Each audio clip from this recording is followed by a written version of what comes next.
Robert's got a very powerful microphone right now. So when I talk, it echoes off. We've been experimenting, and I haven't told you, Robert, but Jeff H has actually told us he'll work with us one-on-one to get that echo fixed. So just keep your eyes out. Jeff H says he'll make plans with us this weekend to get that straightened out. I emailed. The Maven said, it starts and stops. It's more of a reverb than an echo. AR says, now it's perfect. AR, would you like to come up and join us for the true crime chat? We'd love to hear some of your the cases that you're following.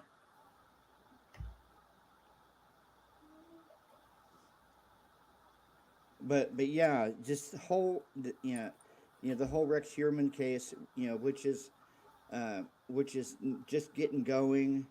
Now the IDAHO4 case is kind of, I mean, I can AR. Yeah, I don't know if you would agree with me on this, but it's kind of stagnant right now. I mean, there's nothing really new to talk about in the case. Really? That's why I'm kind of starting to steer away a little bit from IDAHO4. I mean, yes, I talked to some points of the case, but there's not going to be anything new until around the trial time. I mean, yes, we'll have the hearings like once a month or once every other month, but it's pretty much stagnant in the water until something new comes out.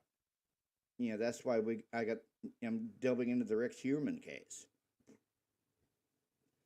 But it would be huge, Kiki, if it comes out that his daughter was a part of the murders and she's arrested, because why else would her hair be on the bodies? And if the bodies were not found in the home, if the bodies were like dumped somewhere, could she have helped him dump the bodies?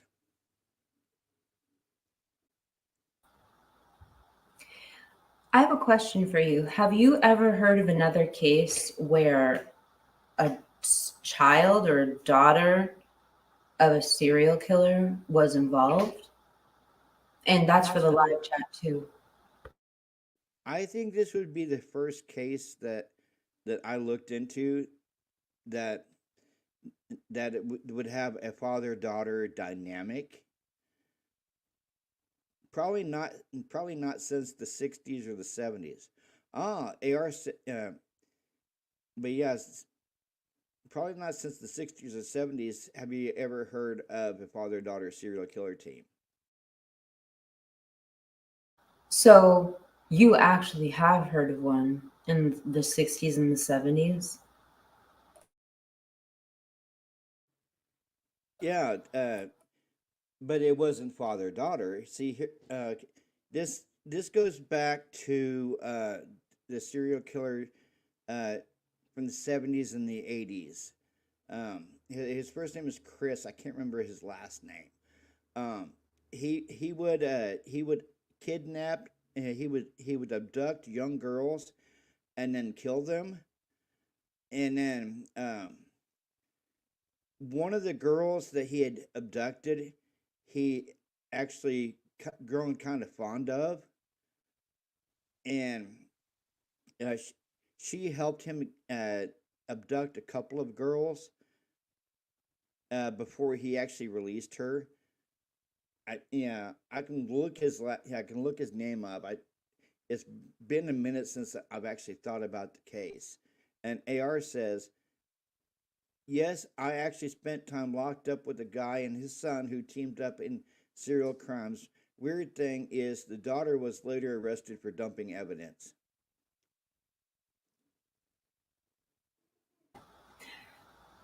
And while you're reading comments, I wanted to point out that the Maven wrote at 922, if you want to pull it up, I can think of kidnapped victims helping with new victims. And that's right, Maven. I don't know if that's necessarily the Stockholm syndrome that Robert was talking about, but I've heard of that too. Like young victims who've just, I guess there's no other term than maybe brainwashing, have been brainwashed and then later helped find another victim. So I forgot about that too. And that That's really interesting, that comment that AR made. There's a few more too. Here, I'll mute myself so you can read them.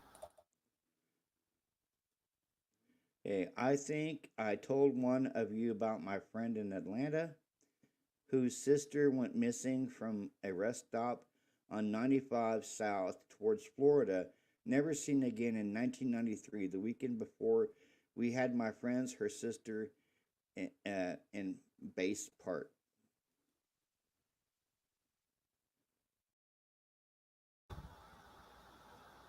Wow, Glenda, I'm sorry for what you went through, and just reading that.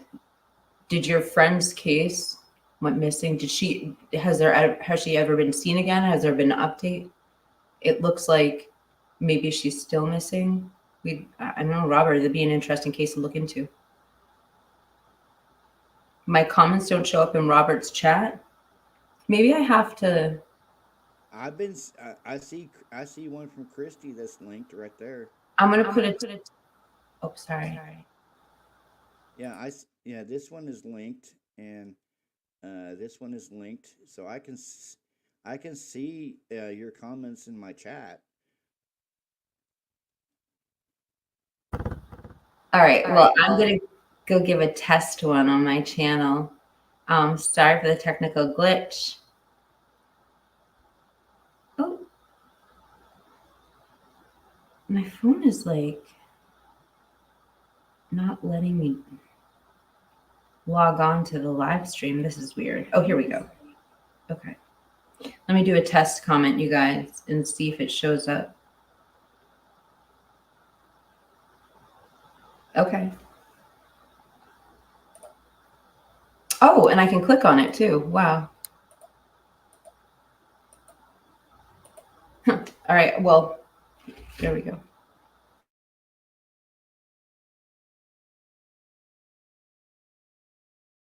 The serial killer I was thinking about was Christopher Wilder. He would portray himself as a photographer, promising these young vulnerable teenage girls like contracts, and he would pay them $100 to for him to take photos of them, not nude photos, but like modeling type photos, and then he would give them the money. Then he would abduct them at gunpoint, and he would spend at least 2 to 3 days torturing them before he killed them. And one of the girls that he had abducted, uh, he actually became fond of, and he tortured her for like 6 or 7 days, and then she helped him abduct a couple of other victims, and he ended up paying for her a plane ticket back to California while he drove towards Canada.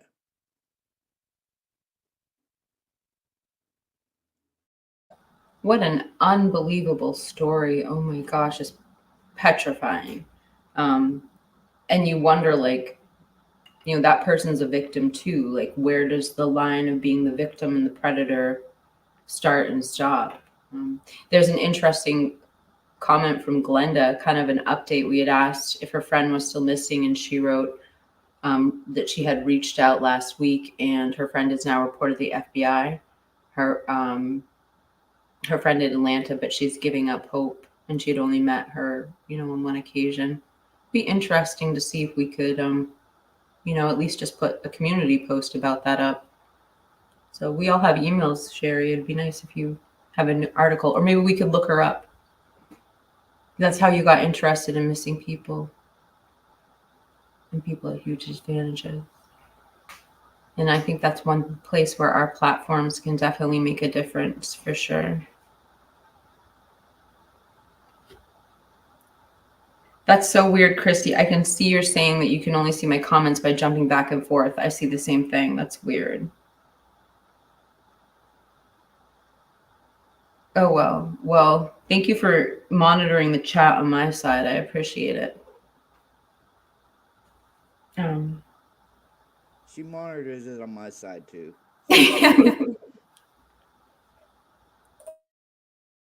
Glenda said I would love to do that.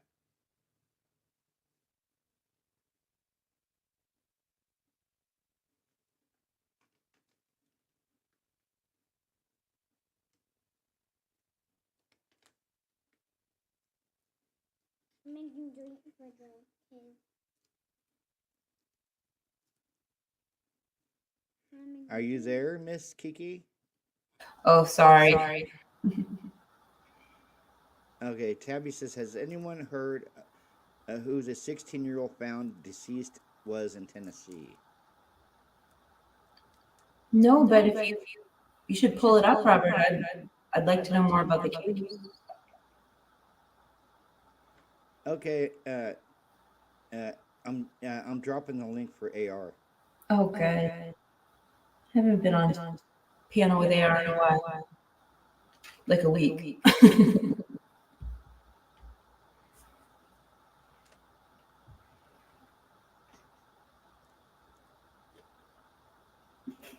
So I see. Yeah, Oh, the reason why I'm quiet, I'm helping my daughter put a straw in her juice. There.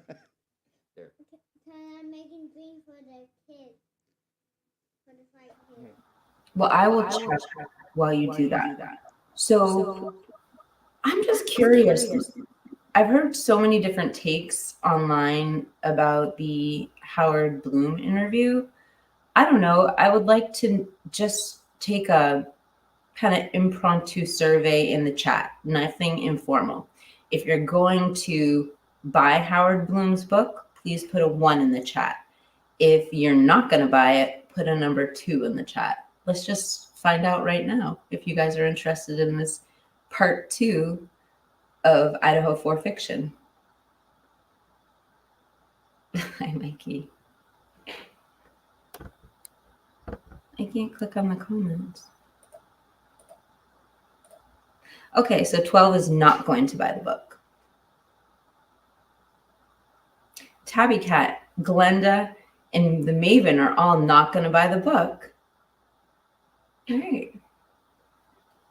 I wasn't going to buy the book, but I'm not gonna buy the book. But I think I'm going to buy it now. Because I feel like I need to be informed. Yeah. And that's the only reason. And I feel like some people don't want to read it. If you have 12 Gauge says gonna borrow it from Twiz. Christy put a 1. There's a lot of 2s in the chat. Hold on. I'm gonna disappear for 1 second. I have to send a message to someone.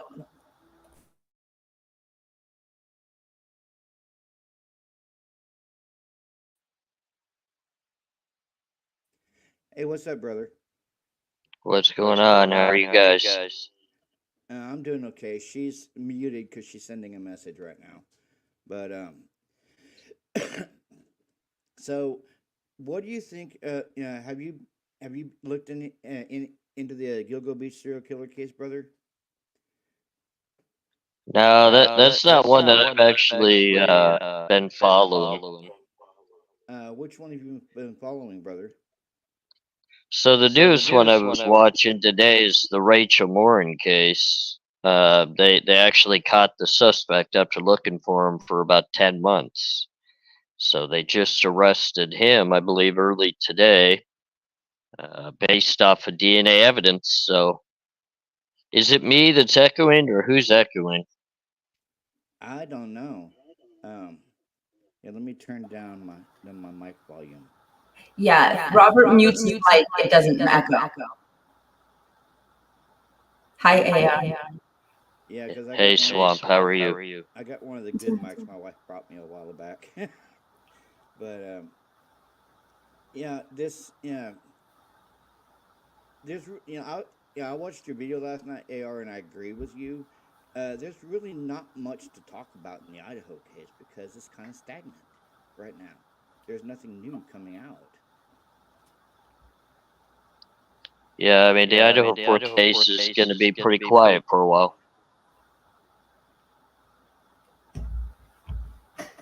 Yeah, because I mean, we're gonna have like a hearing on this motion that that came out last week, and then we're gonna have a hearing on another motion and another It's like why are you all doing all these hearings on motions Yeah, I was talking to a friend of mine last night. And he said if Kohberger hadn't waived his speedy trial, he probably would have got off. Because clearly the prosecution wasn't ready at the time. Now since he's waived his speedy trial, they have all the means to get ready and get everything they need to convict him. Yeah, even though I don't believe he did it, there's a part of me that don't believe he did it. Yeah, I mean, at this point, the crazy part of it is that people need to understand is cases like this take a very, very long time to work their way through the actual system because of the fact they have to be so careful for the appeal process after the fact.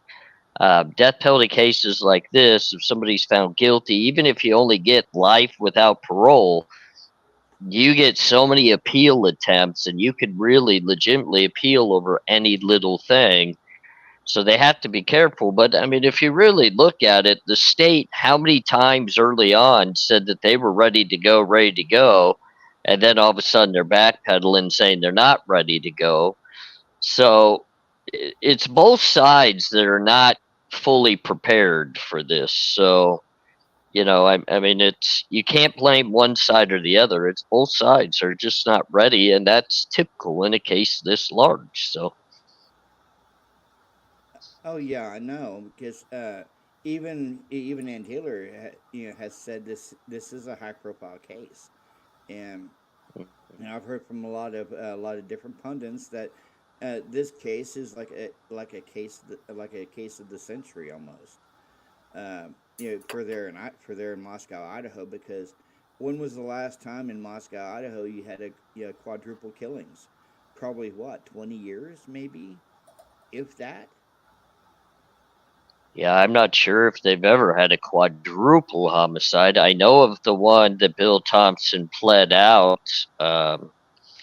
It was years ago, but it was a guy that killed a couple of people there on the college campus, and it was a death penalty case. And Bill Thompson pled that one out completely to life without parole, which that was a locked up, done did it case with a confession, and he still pled it out to not have it go through the court system. So um, it's interesting that people are struggling to understand that, as much as we want to discuss this case and talk about the many different viewpoints of it, I mean, it's going to be in the works of this for quite a while. And I know that frustrates the victims' families. I get that.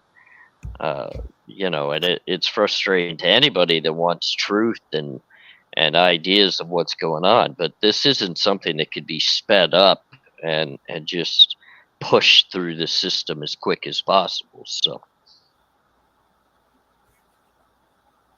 I know the Gonzalez family, they're wanting it sped up and pushed through, and it's just it's something that has to take time.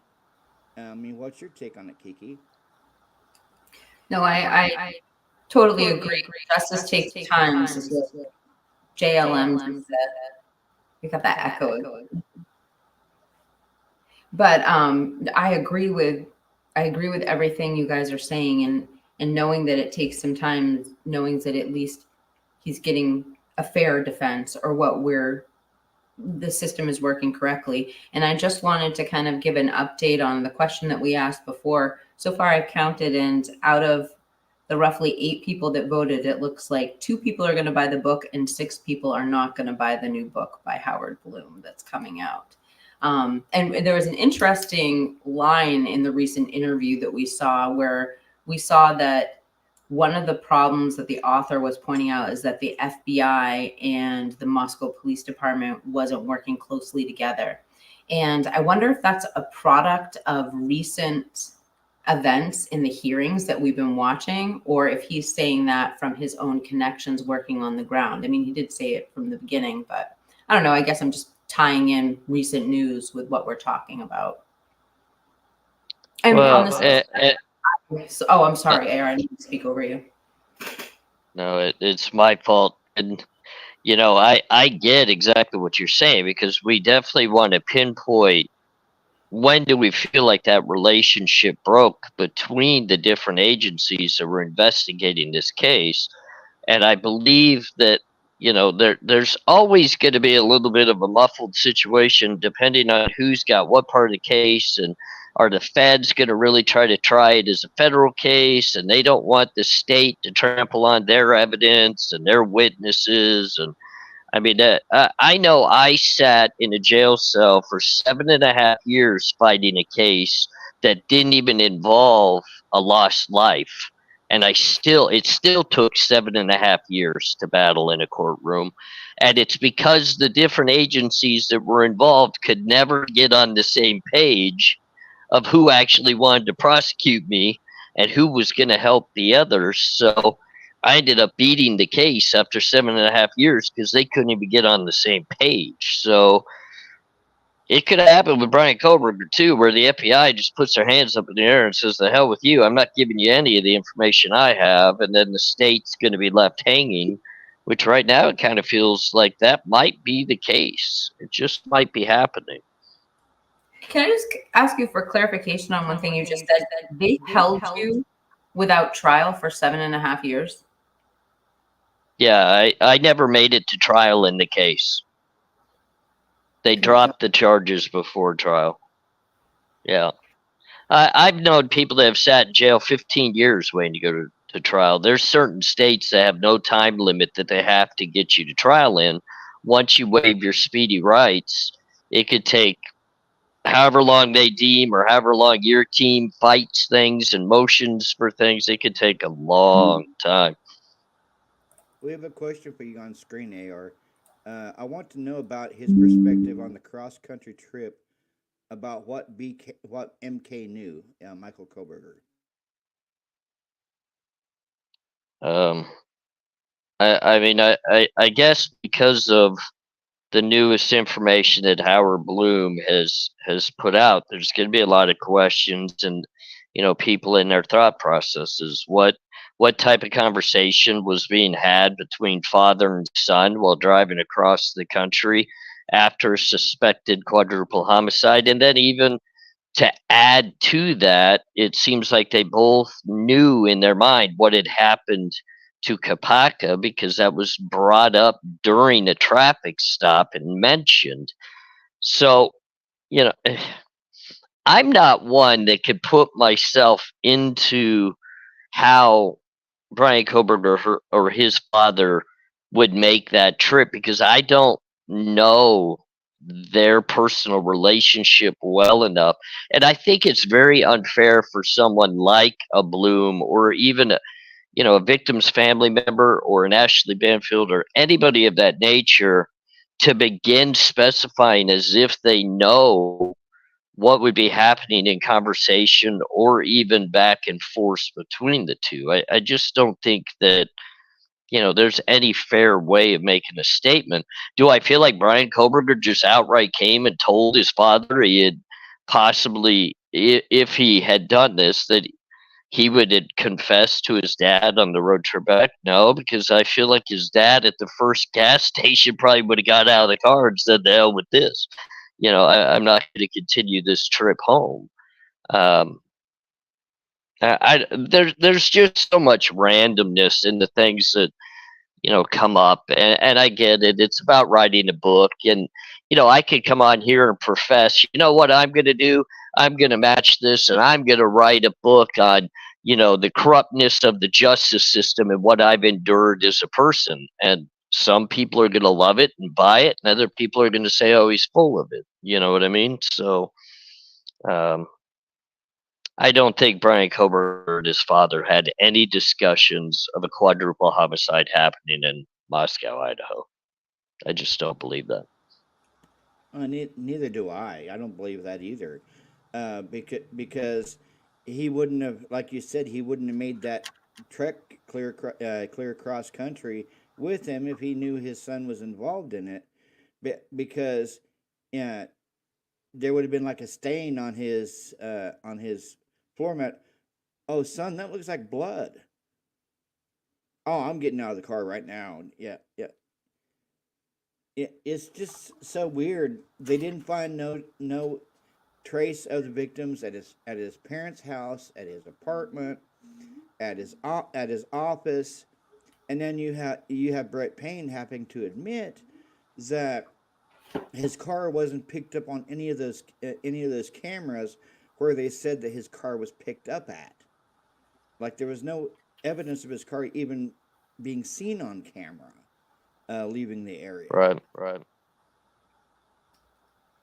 So I was gonna say, so could Brett Payne have been lying in the PCA where it said that his car was spotted on camera leaving the area?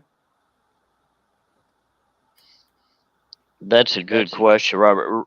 Real quick, I just want to. I think Glenda Hinshaw was making a comment towards me that she says you're not a convict then, because she asked me, did I sue in regards to sitting for 7.5 years and not making it to trial. I think you're a little mistaken there, Glenda, considering I served over 25 years in the penitentiary. And while I sat in that jail cell for 7.5 years, I was already convicted of both federal and state crimes. So I kind of take offense to someone saying I'm not a convict when, I mean, I've been around the block and I come out here and I just speak through experience. And if I let somebody know that I beat one case, that doesn't mean I beat them all.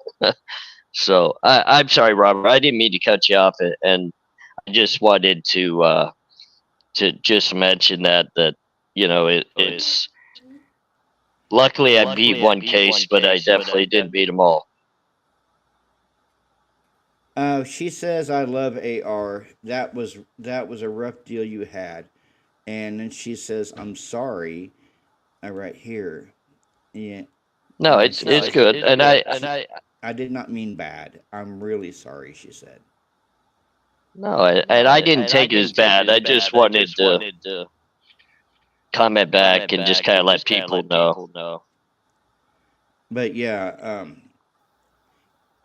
yeah, this whole case, not just this case, but the Delphi case, which I've seen what Richard Allen looks like now. He does not look anything like he did before they arrested him. It looks like he's being starved. He's not the same person he was before he went in. It looks like he's being mistreated while he's being held there in the prison, and it's sad to see that. I definitely agree. I'm sure Kiki, you would too, right? Yes.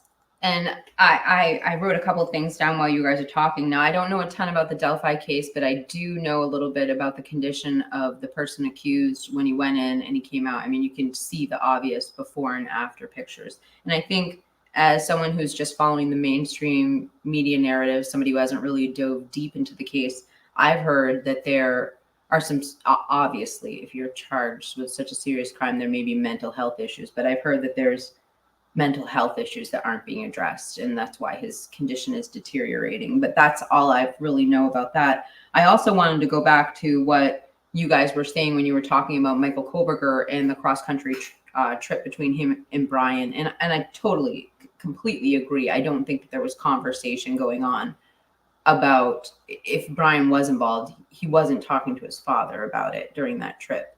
I mean, the only thing I'm basing that on is the mental the vibe that was given off his father during those two traffic stops where a man who was, you know, leaning back in his seat, completely comfortable with his phone on his lap. It just doesn't look like somebody who's on edge, who just found out about something like that from their son.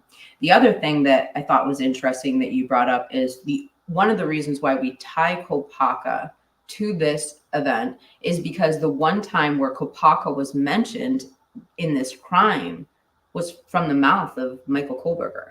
And so when the day that he was swatted was the same day that they were leaving Washington. So it's right from the mouth of Michael Kohberger that we make the connection to Kopaka. So I think that that's interesting. And I just want to remind everybody, which I brought up on my live stream the other night, some screenshots Mikey had sent me of a Fox News article where the original reports to Kopaka, don't forget, it seemed like there could be a connection to either BK or to the systems that were down at U of I, because the original report said Kopaka worked in the IT department at U of I. And then they amended them to say he was sort of like a janitor or something position at WASU. And then they amended that and took all of his working credentials off. And then the other thing I wanted to tie back to when you were talking about Michael Kohberger again and the drive back to Pennsylvania from Washington is we talked about Rex Huberman and his daughter. We talked about Stockholm syndrome. We talked about, maybe a victim who has been victimized and then involves himself in a crime because they're just perpetuating their own safety. But in this case, like, we don't expect our family members or any human to ever cross that line, that dark line. So people, their minds don't go there. They don't think that they couldn't imagine that the person they love has human nature to do that. So just like Rex Huberman's daughter, who would have no idea and maybe completely stupidly turn their eye to certain evidence, the same could be true in the case of Michael Kohberger. And sorry, I bogarted the mic for so long there, you guys. I'll mute myself.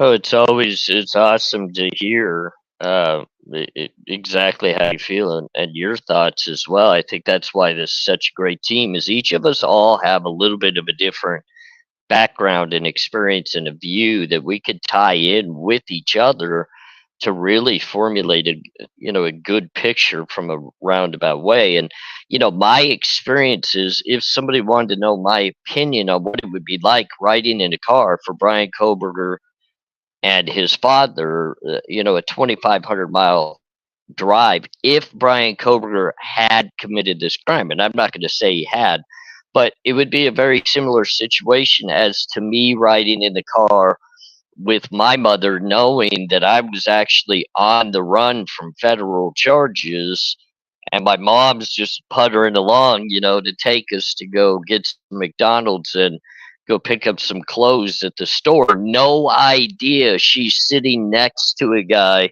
that literally has 30 warrants for his arrest in 5 different states. How do I break that to my mother as we're puttering along? Hey, yeah, by the way, Mom, you might not want to stop if you see the lights go on behind us. Keep driving. I really just don't feel Bryan would do that to his father, no matter what type of relationship they had, because it seems like his dad is a very down-to-earth, good-hearted individual that worked at the school where his wife worked, and they raised their children to the best of their capabilities. Was it perfect? Probably not, but whose household ever is? My parents, my adopted parents, raised great children. They've got lawyers, they've got real estate agents, they've got great kids, and then they had me. So it's not that I'm a bad person, I just made really bad choices, and I don't think that falls back on the parents. So I don't feel as though Bryan Kohberger would just be having a conversation with his dad. It just doesn't seem like one he would be having. I mean, it just doesn't. I like JJ comment. Yeah, I think he would be having like, hey, how are you doing in college, or have you got a girlfriend yet, or he would be wanting to know what's going on in Bryan's life. Not, hey, did you kill those 4 students in Idaho? Yeah, he wouldn't ask him anything like that. He would ask him how he's doing at college, where he sees himself in 5 years. Does he have a girlfriend? And where do you want to go to eat at? That's probably what the whole the 2,500-mile trip was, probably his dad wanting to know how he's doing in college and if he has a girlfriend.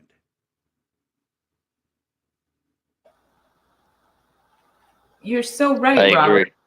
You're so right. And also his job. I mean, if you think about it, the most serious topic that probably would have been going on in that car, if he, wasn't involved in this, would be what's going on with his PhD program right now, his teacher's assistant program and his PhD program.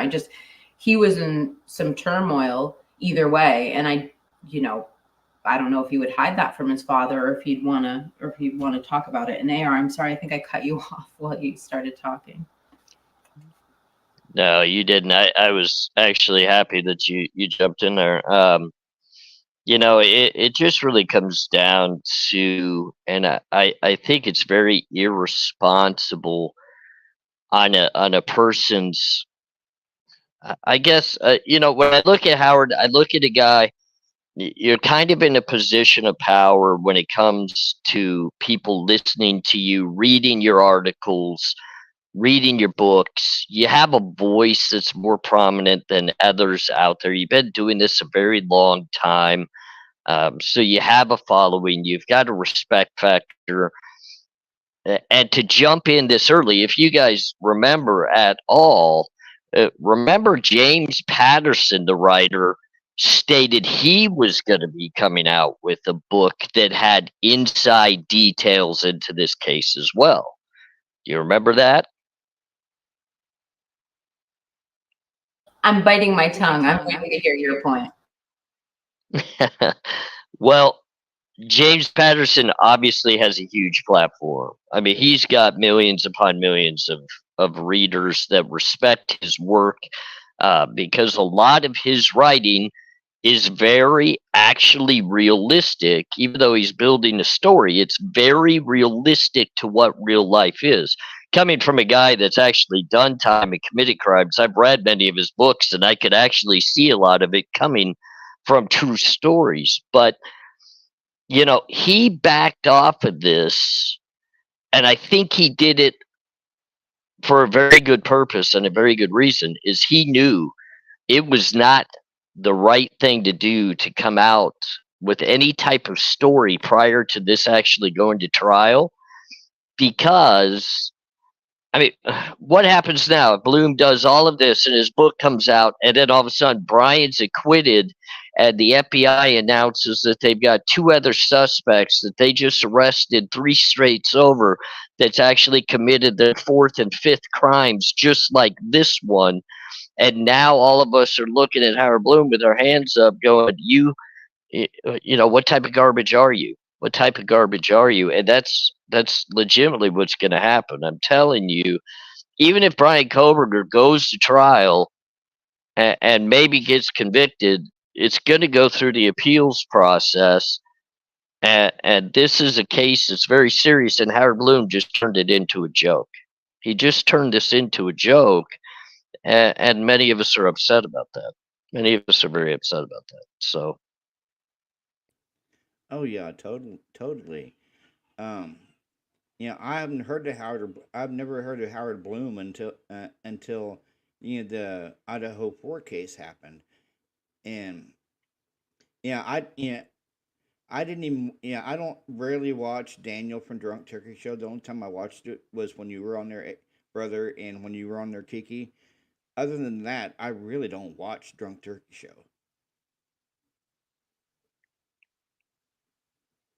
And when I heard Howard Bloom was going to be on there, I'm like, yeah, I'm really not watching it now.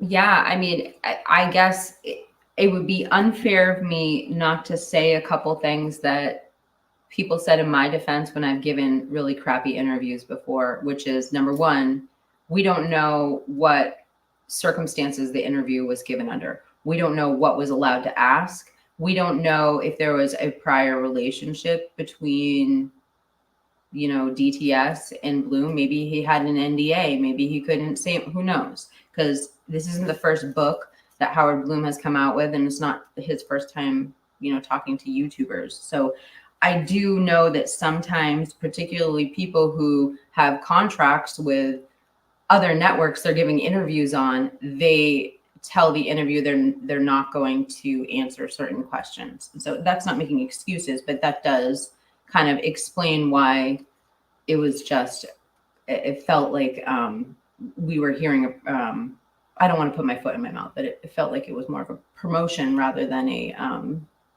interview. But I did want to reflect some of the things that were said in the chat.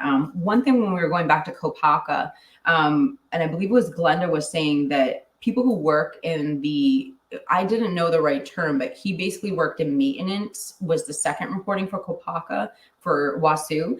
And she said that sometimes that job description can include IT work. So that's just interesting to say. And then, gosh, it got me thrown off talking about Howard Bloom. I'm going to stop talking right now. You talk, Robert. Okay, Candy Girl says the issue is not that he was a bad interview, rather this man does not deserve a platform. Yeah, I mean, if I can interject just real quick, like I didn't have a problem with Drunk Turkey Show doing the interview. That's fine. Drunk Turkey reached out, or Howard Bloom reached out. However that came about, the platform was set, the interview was done. And that's the, and I have no issue with it. If that's what those two choose to do, more power to them. I support it. That's a great platform for both, I guess. The whole statement that I would make back to what you said, Kiki, is the book. You may have had interesting conversations and interviews and things that we've done. I've done it too, trust me. And things get said and things get talked about, and that's fine. We didn't put out a book. We didn't put out a book referencing the thoughts of a defendant and maybe even a potential relationship with his father and various other things based off of gut feelings that we're trying to portray as, well, this is going to be the said story based off my inside sources. Well, come on. Do people really truly believe I haven't talked to people close to this case? Kiki, do people believe you haven't talked to people close to this case? We've all got inner circles of people we talk to. I have talked to very close people to this case. I just don't bring that out. I don't reference it. I don't write about it. I don't disclose it. I don't even make the insinuation that I have insider information. I just give my thoughts and clarify them as my thoughts, my opinions, my feelings. That's how I protect myself. And I also would never have a confidential, discussion with people that I tell them in confidence what we talk about is between you and I, and then come out and write about it or disclose it and then promote myself to sell it as if I'm the voice that needs to be heard. I don't see it that way. But, just lastly, before I let you guys have, I'm not holding it against Daniel and Drunk Turkey Show for doing the interview. If he gets that opportunity, great. He should take it. He should do it. And I have no issue with that. I don't think he did anything wrong. My issue is the promotion of the book. And I'll leave it at that. Mine's the same way, brother. It's the book. I mean, like you said in one of your videos, it's not going to be in the nonfiction section. It's going to be in the fiction section. Why write a book about the unalivings if it's going to be fiction and not nonfiction? Because most of the stuff he writes about is fiction, and that's going to be in the book. It's going to be a fiction book.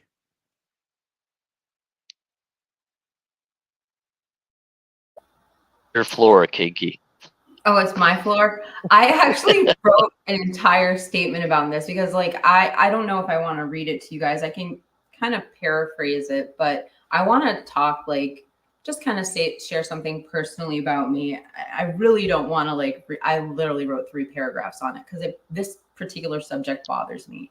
And I don't like the fact that we're necessarily categorizing what Bloom is doing as journalism when it's going to be put into the fictional section. And the reason, I am not a writer, I'm not a journalist, but every scrap of food I ate as a child was paid for by a journalist and a writer. My father was, and he was a really, really good journalist. He was a senior editor. He worked for magazines and newspapers, and he did freelance online work, and he's retired now. But throughout my whole life, even my adult life, he basically did all my editing. And I just want to give an example. I read a eulogy for my grandmother. We had her funeral this Halloween, so not that long ago. And before I went up to read the eulogy, I had my father, of course, edit it for me so that it was written properly. And we get to this one part, which was like 80 years ago, talking about how many people and the names of the people that lived in this one home. And he had me take that part of the eulogy out because he was nervous that I would have the facts wrong and we might offend somebody in the audience who was there to honor the deceased.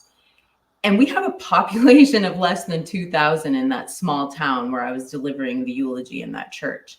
And I find it interesting that the ethics of a journalist would be that strong for a eulogy.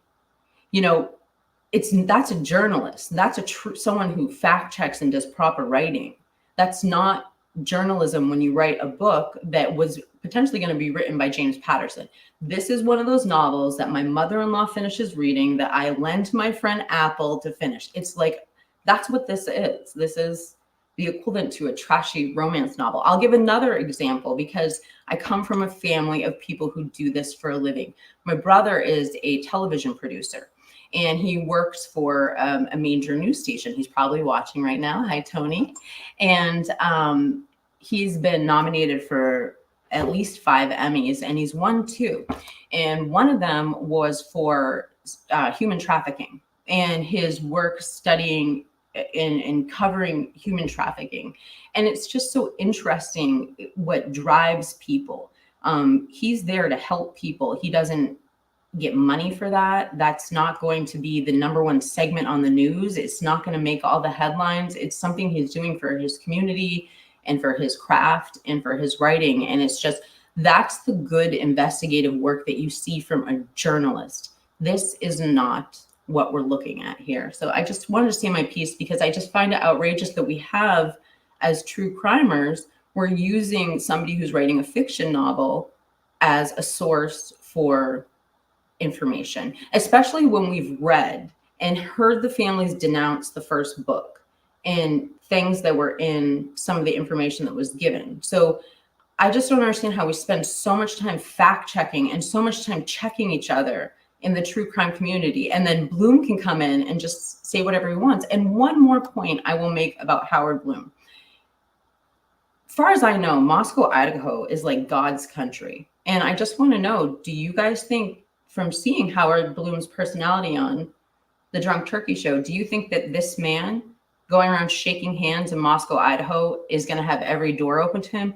What people do you think would talk to Howard Bloom? That's my question. Do you think everybody would open up to a man like that? So I'll leave that last point, and I'm sure everyone's going to let me hear it in the chat. So I'd say Scott Green's the first one, but because look at Bloom, he's successful, and Scott Green wants to be successful. I mean, what do you think, brother? You know, when it comes to the acceptance of Howard Bloom, you're gonna have at all times a handful and a grouping of people that are gonna be more than willing to shake his hand and open, you know, their door to him and discuss things. But when it really comes down to the bottom line of figuring that out, do you think Steve Gonzalez or Christy Gonzalez will open their door and shake hands with that man? And these are the type of people that are the most important because they are the ones that are striving to get justice for their daughter. And if they at all felt as though Bloom was a creditable person or someone that was putting out the correct information to help their children get justice, they would be the first ones to support him. And in my opinion, from what I understand, right now they're one of the first people to slam the door in that man's face. So I don't think that you know, the overall would be shaking hands and high-fiving Howard Bloom in the area. And I don't think that he got as many people to open their door and discuss things with him as he wants to claim. I think he got people that were more of the backstabbing grouping, like the Brad Nortons and the people like that were willing to share information even outside of the confidence of others or whatever might have happened. I mean, it could even be bogus info for all we know. But and Kiki, just to follow up real quick, because I really enjoyed that, the information you shared in regards to your background, your family, and the journalism. My father, well, my stepfather, who is a great man, he was a banker for almost 50 years. Just one of the nicest people in the community. Shook hands, and it was all about truth, truth, truth, God, love, taking care of others. And I guess that's where him and I were always on a different path. But he's a writer. He's put out a couple of books now. One of his books, Walking with Herb, just got made into a movie, with some big name actors like George Lopez was in it, and some other people. And it's based off of literally kind of the relationship between my mother and him and the kids. Of course, I got left out of the story. They had to leave that part out. But, and I agree with you. I think it's so important that the transparency, like in the case of a journalist, which Howard Bloom claims to be, it is about fact checking. And my father's books, were a religious based kind of self-help type book, so he had to base it off of the truth of life and the way we treat each other in relationships. And the only way he could back that up was never to accept one penny of profit from the books.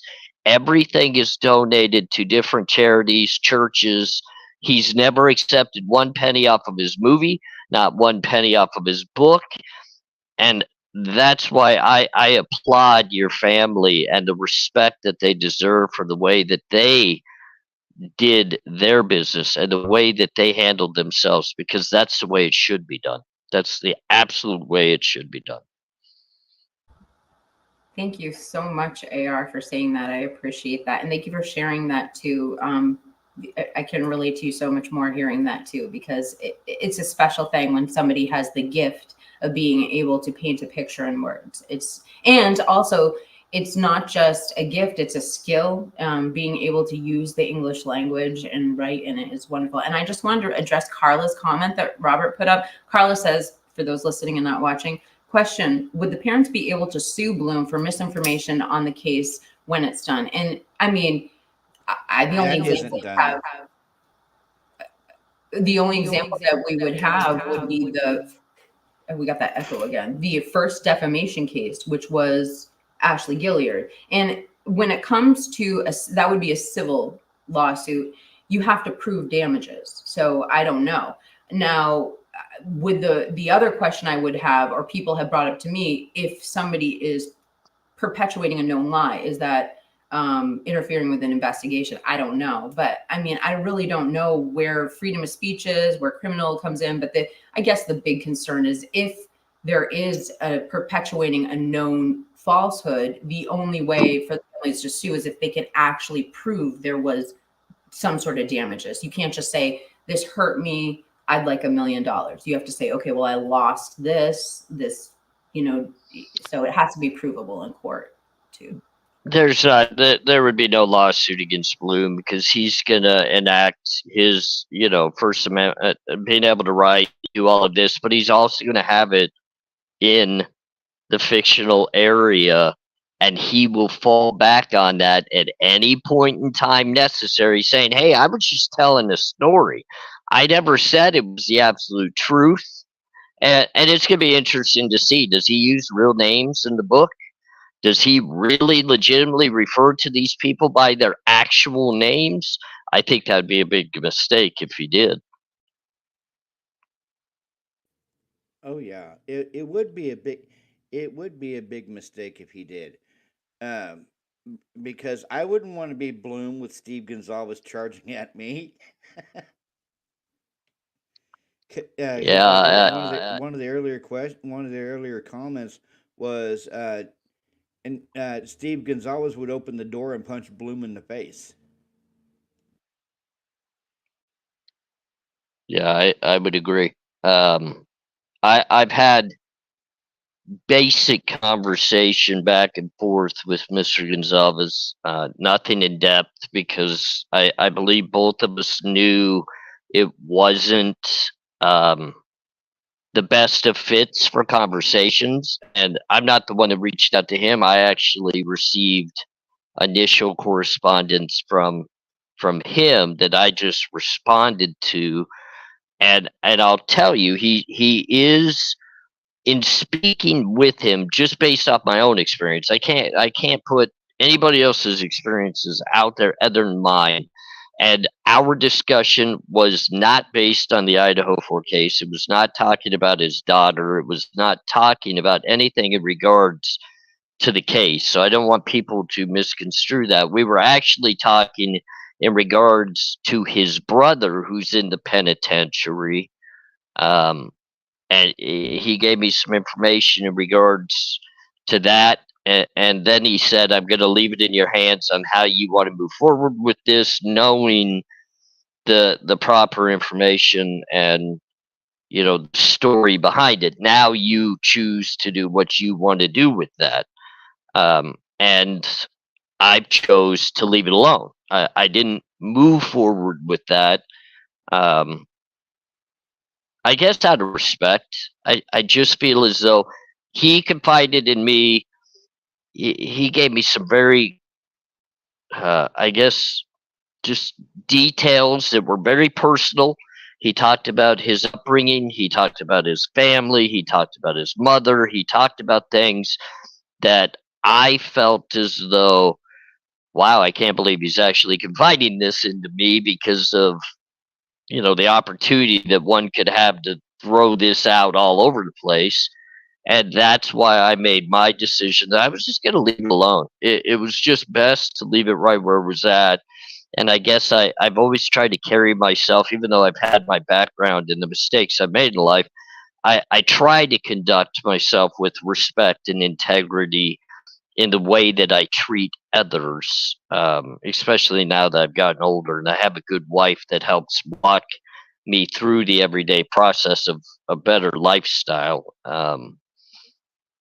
So I wanted to take the higher road when it came to that situation. And I hope at the end of the day that inside he could respect me for doing that and say, oh, that was a great conversation, and we leave it at that. But from what I've gotten from his personality, he's a very loving person of his family. He's strict, and he is really a no BS type guy. He's really a no BS type guy, and I respect that because that's how I am too. So I think that made me respect him even more in regards to that. Now, I've got other things I could say about him in other areas, but on that topic, that's how I would like to leave that. So, Yeah, see, well, like with my background, I was raised middle class. I was adopted by my grandparents at 2 years old because I was in a very bad situation with my biological mom and my biological dad. I was a, I was I was physically abused for uh, from the time I was a year old to 2 years old. Um, the landlord came in one day and found me laying in my crib, and I was covered in bed sores. So the landlord called the DCF down there in Florida, where my parents were living at the time was Florida. DCF took me from my parents. I was adopted, yeah, and my grandparents who lived here in Wichita, went down to Florida, fought for me, and the case, the judge in the case severed my mom's rights and gave me to my grandparents, which they had ended up adopting me when I was 6 years old. I was raised with my biological mom being my sister, because it was her parents that it was it was her mom that adopted me, um, and so I was raised middle class, and then started getting into the wilder stuff when I met my first wife, uh, and she ended up cheating on me like numerous times. I got my first charge back in 2004, which was aggravated robbery, and uh, how it happened, brother, was a friend of mine, his I'm not going to name his name, but a friend of mine was supposed to get into a fight with his ex friend over some old beef. I was supposed to be the lookout in case somebody jumped in. Well, my ex wife was dating my friend at the time, and she yelled at my friend to take the guy's money, and it was and which my friend was a dum dum, and he heeded what she was screaming at him, and it was enough to get us all a felony. It was roughly about $1,100, and they were being interrogated. We all three were being interrogated. I lawyered up real quick, because my mom watched a lot of cop dramas. My adopted mom did. So I lawyered up, and they were in opposite interrogation rooms, basically throwing each other under the bus. So I got hit with accessory. I got hit with a aggravated robbery, but my underlying sentence was supposed to be 76 months, but I got probation for it. I was out for a year, and I ended up reoffending with an arson charge, and which revocated my probation, and I went to actual prison for from 2006 to 2008, and I got out of prison vowing never to go back. And this is almost 20 years. This is almost 20 years later. I have not even gotten in trouble once in all that 20 years. Well, that's how you're supposed to do it. You're supposed to stay out. Yeah. Yeah. I met my second wife back in 2009, right after I got a work release. I was living in an apartment which was like literally about a mile from work release, and her and I got married back on June 12th, 2011, 12 days after my birthday, and she passed away in September of 2011 from a heart attack at the age of 28. And I was just kind of adrift for a while, going from one girlfriend to the next. And then back in 2014, I met my wife now, and we've been together for 9 years. It'll be a decade this coming January. And That's awesome. And trust me, she keeps me on the straight and narrow. Yeah, she's always telling me, she goes, if you ever get in trouble and go back to prison, I'm divorcing you. I'm like, and I always joke with her. I said, I would never thought I would marry my warden.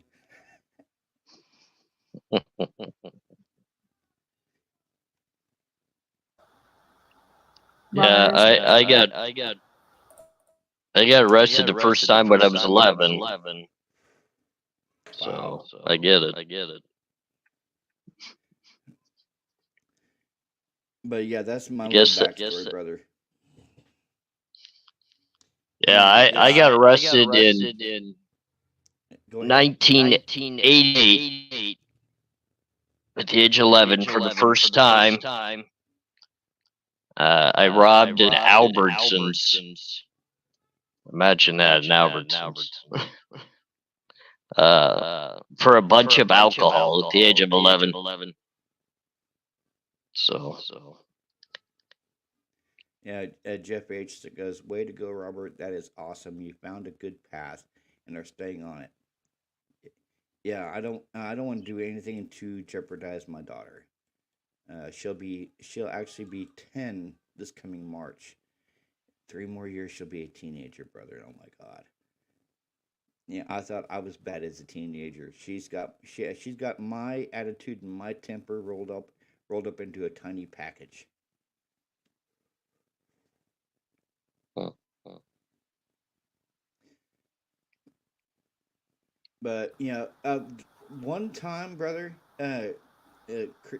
Christy. One time, Christy Gonzalez reached out to me. This was a long time ago. This was this was actually around the time that somebody was not yes somebody before somebody was on my channel, and she reached out to me, and I was talking to her, and I gave her my condolences for Kaylee and everything, and she was supposed to uh, you know, call me later that night because she wanted to say what she had to say on one of my lives. Well, she ended up never calling me, and I'm like, okay, no sweat off my nose. Um, but it's around that time it was around that time I did a video about the drug connection to the house, which I'm starting to actually wonder if there was actually a drug connection to the house at all. I mean, I know as far as maybe Dylan or Bethany, but not the actual victims. You were gonna say something, Kiki? Oh, well, a couple of things to say, but I just, with the last comment that you made, I think that I've heard from other places confirm that the toxicology reports came back negative, but we did hear that confirmed. I think it was from Bloom recently. So, yeah, I mean, that does add another element to what we're talking about. I just wanted to reflect what's being said in the chat and just, my immediate reaction to hearing a little bit of your story, Robert. And I just want to say, the first thing is, I'm so sorry for your loss. That could have set anybody back, and it shows that you stuck to you. That must have been really difficult, but you stuck to the straight and narrow. And also, I just think it's amazing to hear your story because you are that small percentage of people who comes out and says, I'm not going to reoffend, and you did the hard work and you stuck to it and you didn't. I mean, you are the example. So I just, we can't stop without pausing and saying, and I mean, I've said it to AR before, but I've never had the chance to say it to Robert. You both are. And it's just nice to hear, not only are you guys out and not reoffending, but you're such wonderful, productive members of society. And you're both very talented, and it's reflected in the amount of people that tune in to watch your channels. So I just wanted to say that piece too. Yeah, because my second wife, I was in the room when she went into cardiac arrest. Yeah, I was in the room that day because she was set up for a heart cath at this local heart hospital here in Wichita, and everything was fine. She was picking out what she wanted to eat that day, and she asked me if I had Dr. Pepper, and I told her no. She goes, "Well, what do they have?" I said, "Pepsi Coke." She goes, just give me a Pepsi. And they were prepping her for the procedure, and and she went through the procedure. Her doctor came out and said that her cholesterol count was that of a 50-year-old woman, and she was 28. So they were prepping her for emergency open heart surgery. They said I was allowed to go back there in the ICU where they were prepping her at, and I walked in the room, walked her to her right side, bent down, kissed her. I said, "I love you, baby," and she goes, "I love you too, honey." And about 5 minutes later, she went into cardiac arrest. mm, And the only and well, and the only weird thing was I had a dream about it like 2 days before it happened, and um, her mom said that was God. That was God preparing me for the inevitable. I believe that. I believe that our dreams are from God, and I've always believed that. I used to study like dream interpretation books. I wouldn't say I've always believed that. I've come to believe that. I used to study dream interpretation books, and they typically are based on other people's psyche.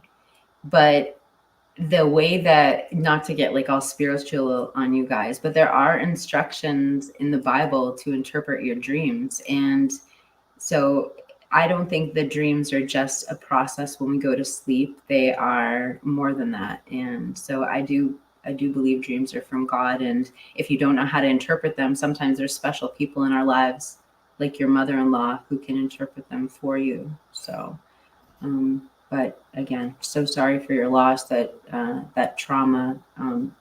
It seems like you're an incredibly strong person for persevering through that type of trauma and staying on the path that you were on. Yeah, yeah, it was hard for it was hard for a long time. And then recently I lost my little brother, and yeah, AR, like I've told you before, if you were like my rock through everything with my little brother. And I actually had a chance to see my nephew earlier today, and he's according to his mom, he's not taking it well. They're going to have to put him in a home because of his disability, because he's not taking the death very well. He's becoming more violent in school.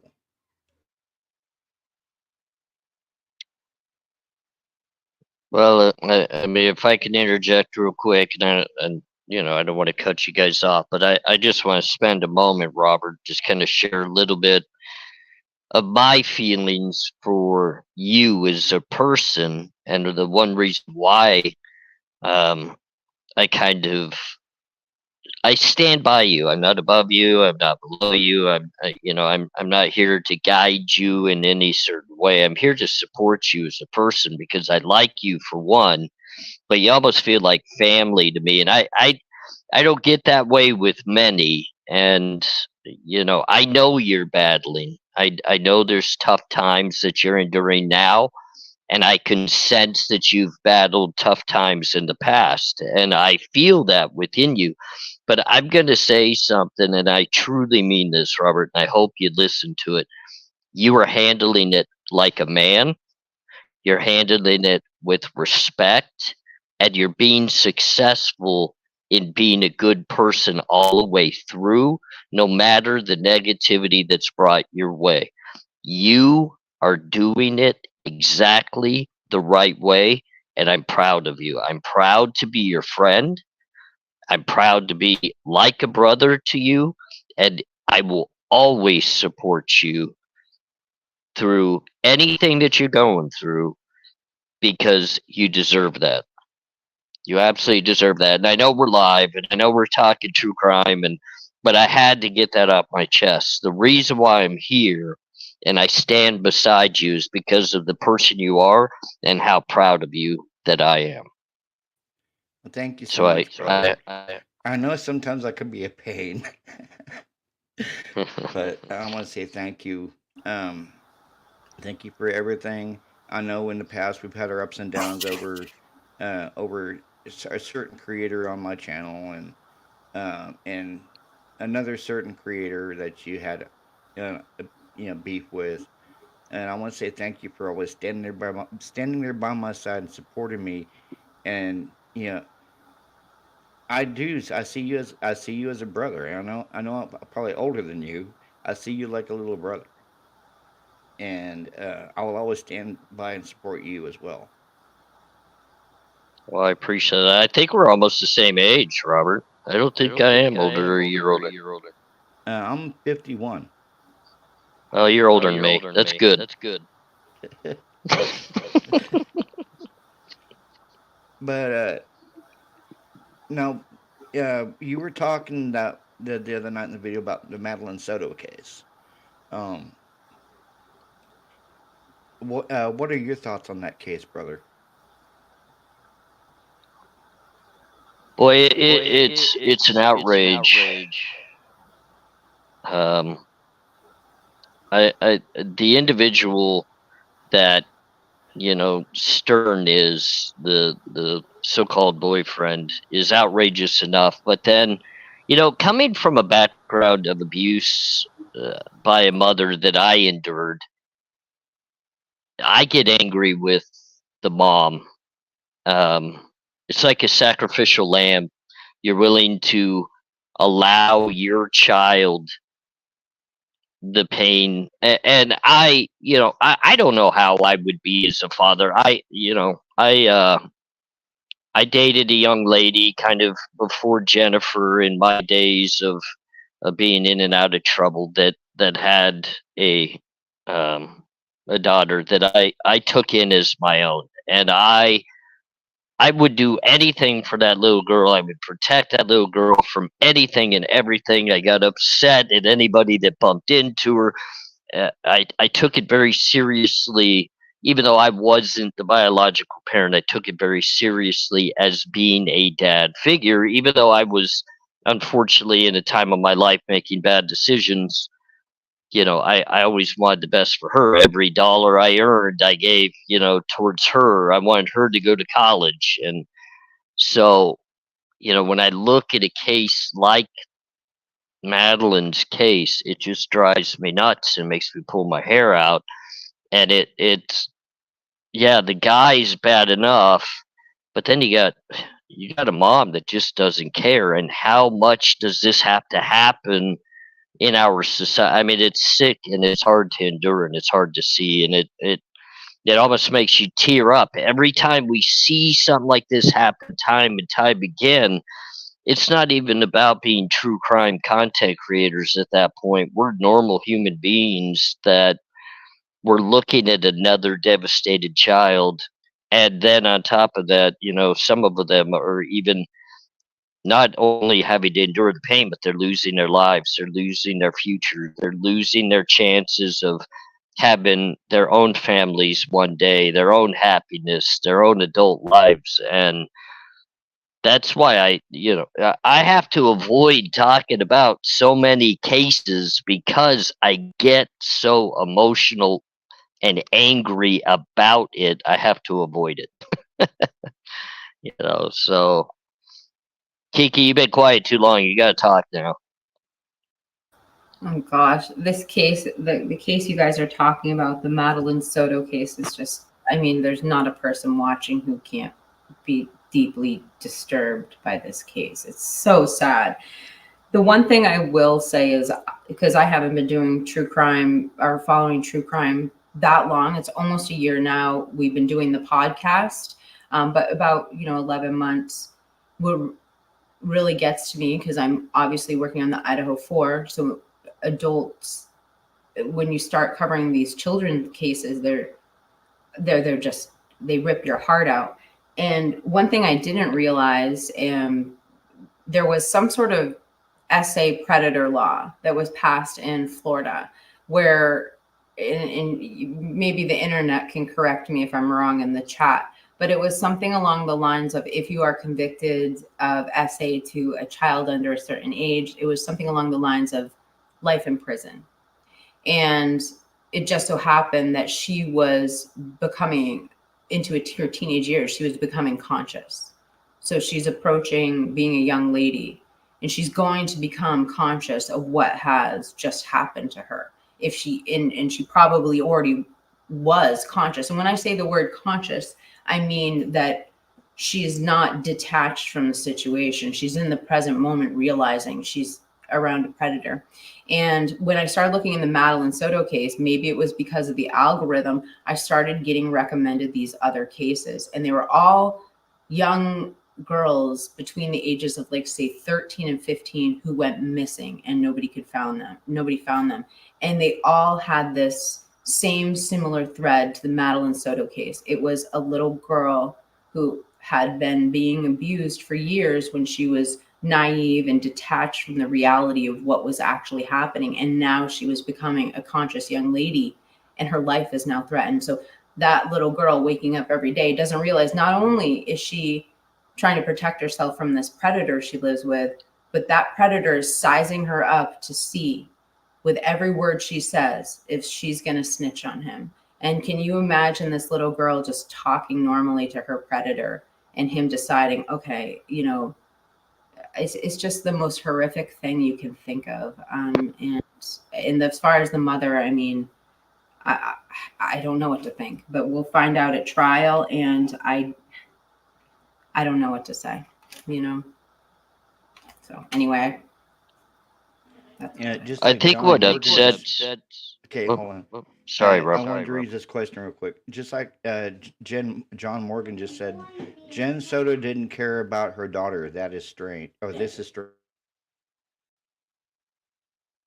I mean, some parents are just not capable of being parents, and I know people would look at it and say, "Well, that means they don't care." But some parents are willing to allow their child to be put up for adoption or go live with another family member that could do a better job raising that child. They may not be capable of being a parent, but they care enough to make that decision and get that child to a better place.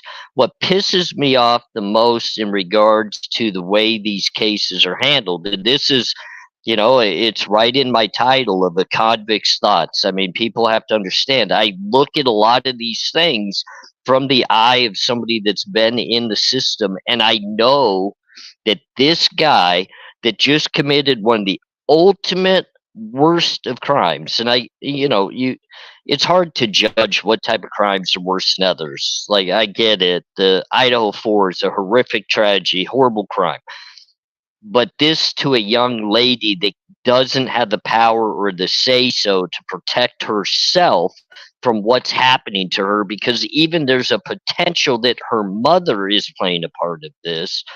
But what's really upsetting about it, if this guy goes to the penitentiary, he's going to literally have a cakewalk in the penitentiary, being that he's going to be in a protective custody situation that's far different. Robert, I'm sure you remember population. You know, your life is at risk on the yard at any point in time. You have to watch everybody around you. And this guy's going to have his own cell, his own TV. He'll go out to wreck. He's not going to have the ultimate experience of the fear of the penitentiary, and he's committed a crime far worse than either you or I, Robert, and he's going to have a much easier path than we ever did. Oh yeah, it's like when I first got sentenced to my underlying sentence of 76 months, they sent me to El Dorado Correctional Facility, to RDU, which was Regional Diagnostic Unit, and I was in there for about 5 to 6 weeks. I got to my first camp, which was Norton. I got there on 6/6/6, June 6th of 2006, and I was medium custody inmate. And the Norton is basically a cakewalk camp. What I found out, because there's a lot of inmates at Norton that are sex offenders, and they have their own floor, and they have their own cell house. And I was only there a year, and I signed up for this program. At the time, it was called IFI, which was Interfaith Freedom Initiative. It's now called Brothers in Blue. And I got to basically, I was a minimum custody inmate by the time I got to Lansing, and I was behind the walls of Max. And IFI had his own cell house, and our cell house was right above the hole, basically solitary. And there was several times where, I almost got busted for tobacco, because here in the state of Kansas, smoking in prison is illegal now. But before I went to work release, which I was in work release for about 8 months. I was supposed to be there 5 months, but I got popped for three different tobacco violations because I got busted smoking in the bathroom. But I've seen exactly how a sex offender is treated in prison, and it's a cakewalk. Yeah, they get that. Yeah, you look at them wrong, and you have a CO breathing down your neck, telling you not to even look at them like the way you did. I did get in trouble in Norton. I was in the C1 cell house, and my cellie was an asatru. And a lot of people don't know what a asatru is. It's like it's a branch of Norse paganism, almost like the Aryan Brotherhood. But I was hired by them to steal face sheets from the sex offenders treatment program because I was a porter on that floor, and I got busted because somebody told them they caught me taking face sheets back to the C1 cell house. Yeah, I did a lot of time in Arizona, and they have their own complexes in Arizona. Child offenders aren't allowed on any of the actual normal yards because it's mandated that the minute that they're found out, their lives are taken. It doesn't matter who you are. You could be a minimum inmate. If you're around them, you have to take that individual's life. So, I mean, if anybody ever wanted to look up where I started my time was in Florence, Arizona at Iman Unit, which my cell door was 8 feet away from death row, the beginning of death row. So I was in close custody, max security for I don't even know how many years, but forever. So I mean, I was right next to death row. I heard everybody on death row talk every day and beg for their lives. But for the way I had to walk on a yard compared to what this guy is gonna have is just it's not fair because I mean I had to fight for my life every single day. This guy's gonna lay back and eat honey buns, and I can't ever say that my crimes come anywhere near what this guy's done. So You look like you want to say something, Kiki. No, I it's just interesting to hear. I I have heard that people who go to prison for that can never be in Gen Pop because they won't be, and so I don't know, and it's interesting here the way that you're categorizing it as a cakewalk basically, but what else are they going to do, because it's going to be cruel and unusual punishment if they release them into general population. I've talked about, there was a terrible homicide in the a city that I used to work in, and I've talked about how when they brought there was like 4 teenagers involved, and when they brought the teenagers to the courthouse, they couldn't even pull in because literally the whole parking lot was full of people who were just going to take care of these kids. They weren't going to let them get arraigned even. They were just going to vigilante justice everyone. But I found out later on, years later, I was talking to somebody else who had spent time in one of the places where two of these people were being held, which is a place called Valley Street. They were there temporarily before they went to the max security. And I was told that they weren't, and I mean they couldn't be put into some sort of protective custody, and their lives were basically a living hell inside of that prison. So I don't know if it's maybe just the sex offenders that get, but I don't know, like, do you always for your entire stint in prison get that luxury of protective custody? Or I've also heard if you want any resemblance of living your life, you have to give up that protective custody to just have some freedom inside of the prison walls. I'm kind of 2 questions there for you guys. See, like here in the state of Kansas, if you go into protective custody, they actually transfer you from the prison that you went into protective custody at. Like there was a gentleman who was a sex offender. He got beat up on the yard, The COs put him in protective custody, and then they transferred him to a different prison here in Kansas.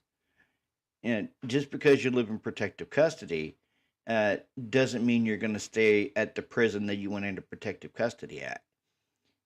You could go to a different prison, and I know in Lansing, where I was at from 07 to 08, they have a special side of the whole that's protective custody. So if you're coming from one prison to protective custody, like say you're coming from Hutch East or Hutch South, and you're going to Lansing, you'll spend the rest of your time in segregation in protective custody on the special side down in segregation in Lansing. They have a disciplinary side and they have a protective custody side. And there was quite a few people in protective custody in Lansing that had came in from other prisons in Kansas.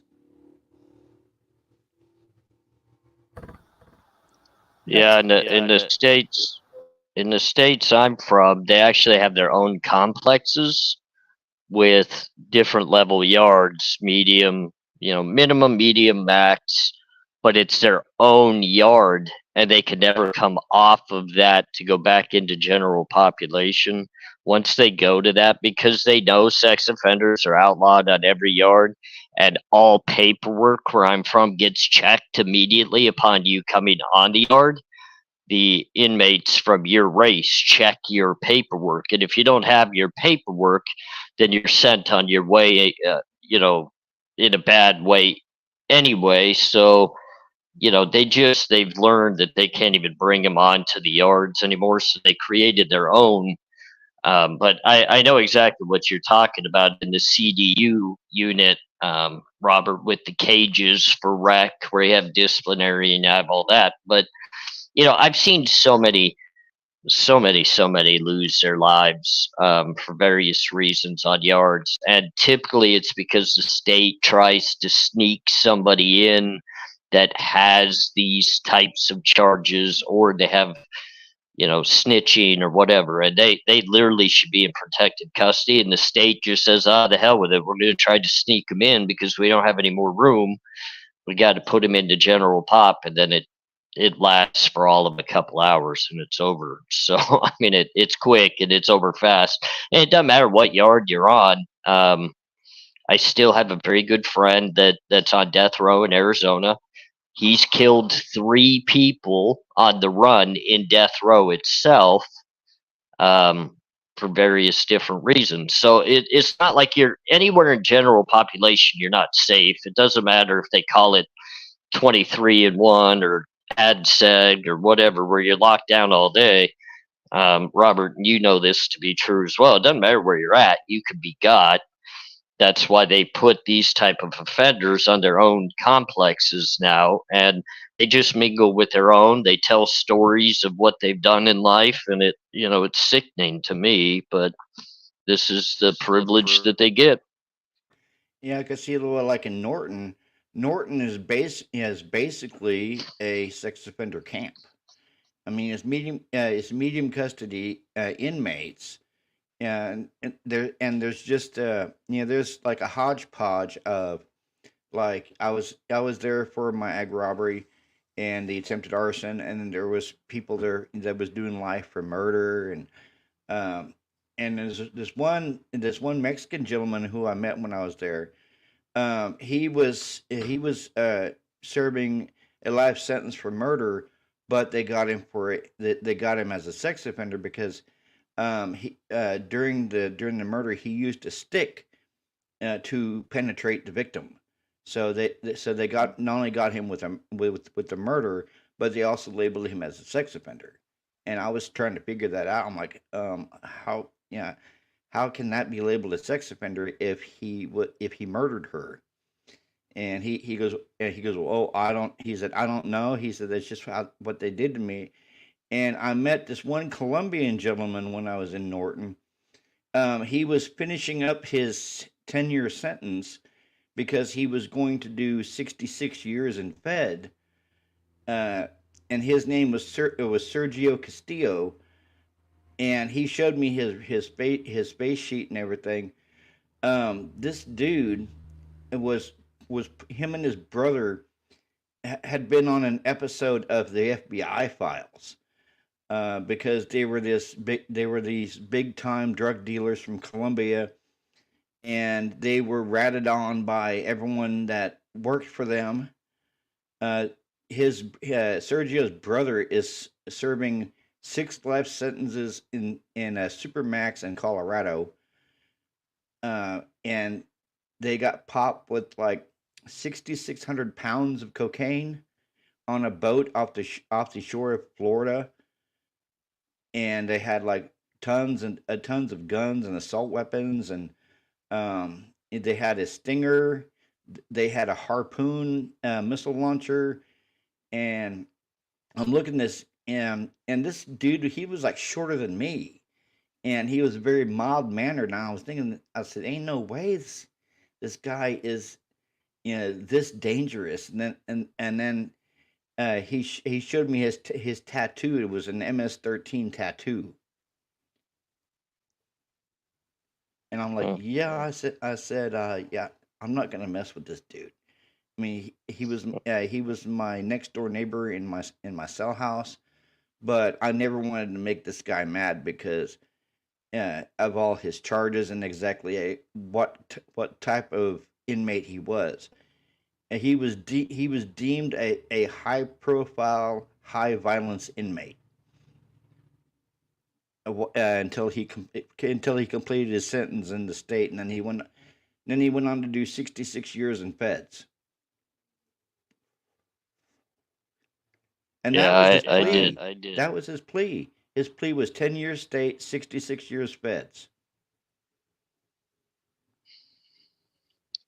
I get it, because if I violate, I have a life sentence waiting for me in the feds. So, and I was reading Scott Mack's comment about how Texas State Prison, which I had to do some time in Texas as well, and he's very correct on how Texas, California, Arizona, New Mexico, they are all extremely strict in regards to paperwork and how inmates are looked at. So, and that's one thing I want to kind of comment on too. Bryan Kohberger, up in the area that he's at, he doesn't have a simple road if convicted either. And, especially if this comes down off of a death penalty and somehow he gets life in the penitentiary up there. And, I haven't done actual penitentiary time in Idaho, but I did it right next door in Washington State at Walla Walla.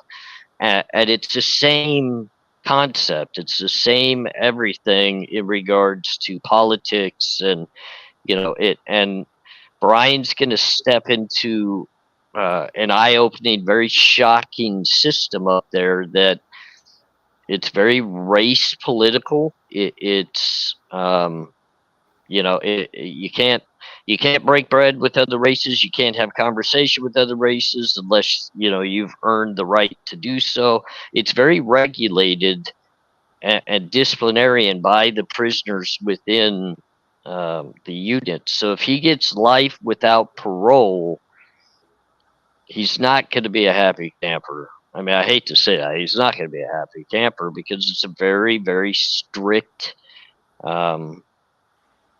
political area. So that's one thing that I hope, and I've sent a lot of communication to Bryan in regards to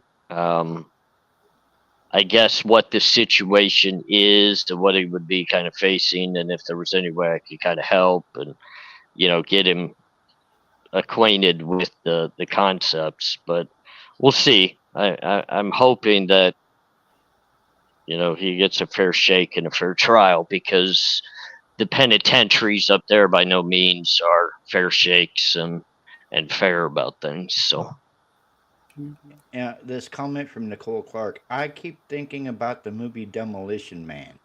I was always fascinated with how the inmates were housed for serving their sentences. I don't know if you've ever seen the movie Kiki, but Demolition Man takes place in 2032, and the inmates are cryogenically frozen. Uh, that's how they serve their sentences in being cryogenically frozen with like little transmitters on their on their temples that teaches them different trades like knitting uh, or IT or some type of domestic trade while they're being cryogenically frozen for their sentences. Yeah, if it was only that easy. But I mean, going back to the fair shake, brother, um, I don't see Bryan getting a fair shake as long as the trial is there in Latah County. Yeah, Yeah. I honestly don't. I mean, because you have Bill Thompson, who is always throwing his little fits during the hearings, and she's wanting to have it moved to Ada County, which is basically Boise, either Boise or Lewiston. But Bill Thompson doesn't want to travel for this trial. And what kind of piqued my curiosity was that statement the judge made at one of the hearings. I don't even know if this case is going to make it to trial. But yet you have Bill Thompson stating that he doesn't want to do a plea. He doesn't want to give him life in prison. He wants to give him the death penalty. And we all know that's because the victims' families, namely the Gonzaleses, are rooting for the death penalty. And I just don't see Bryan getting don't see Bryan getting a fair trial there in Latah County. I mean, period.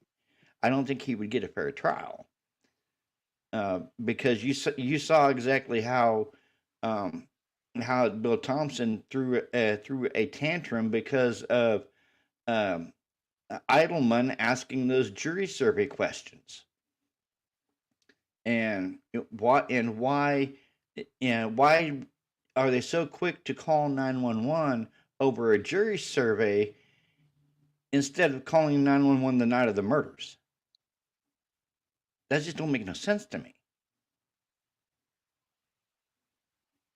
Yeah, I personally don't think Bill Thompson makes it to trial. I think he retires. I think Bill Thompson's going to retire before this gets to trial. So, I mean, I don't see him being a major part of this a year or two down the road, because he's going to have to hand it off anyway. Because if this trial, let's say for some reason, has to go into appeal effect, he's not going to be around for the appeal process. So, I mean, what he's going to probably just stay on as like counselor to whoever's going to prosecute this case, but I don't see it being him. I mean, at the end of the day, I mean, if people really kind of want to legitimately know what Bryan Kohberger's facing, if he's convicted, what the path for him would be moving forward, towards the penitentiary and what his future would look like,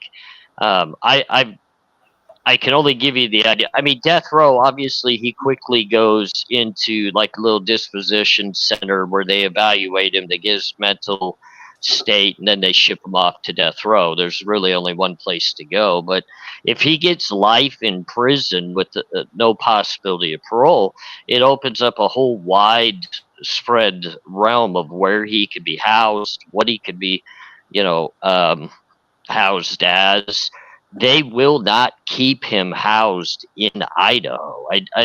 People maybe just don't understand that fact, that when you get a major inmate that's been sentenced, almost like a Chris Watts or a Bryan Kohberger or somebody that's been on the front page of everything, they're going to ship you out of state in what's called a inmate transfer to a different state that also has a high profile case that they need to get out of the state, and they'll ship them to Idaho.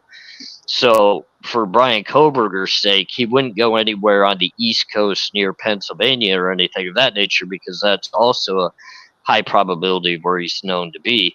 So Bryan Kohberger, unfortunately, from Idaho is going to be shipped south towards Texas, New Mexico. He's going to go into one of those states, and an inmate on those states that starts with life without parole starts on what's called ADSEG, high security yard.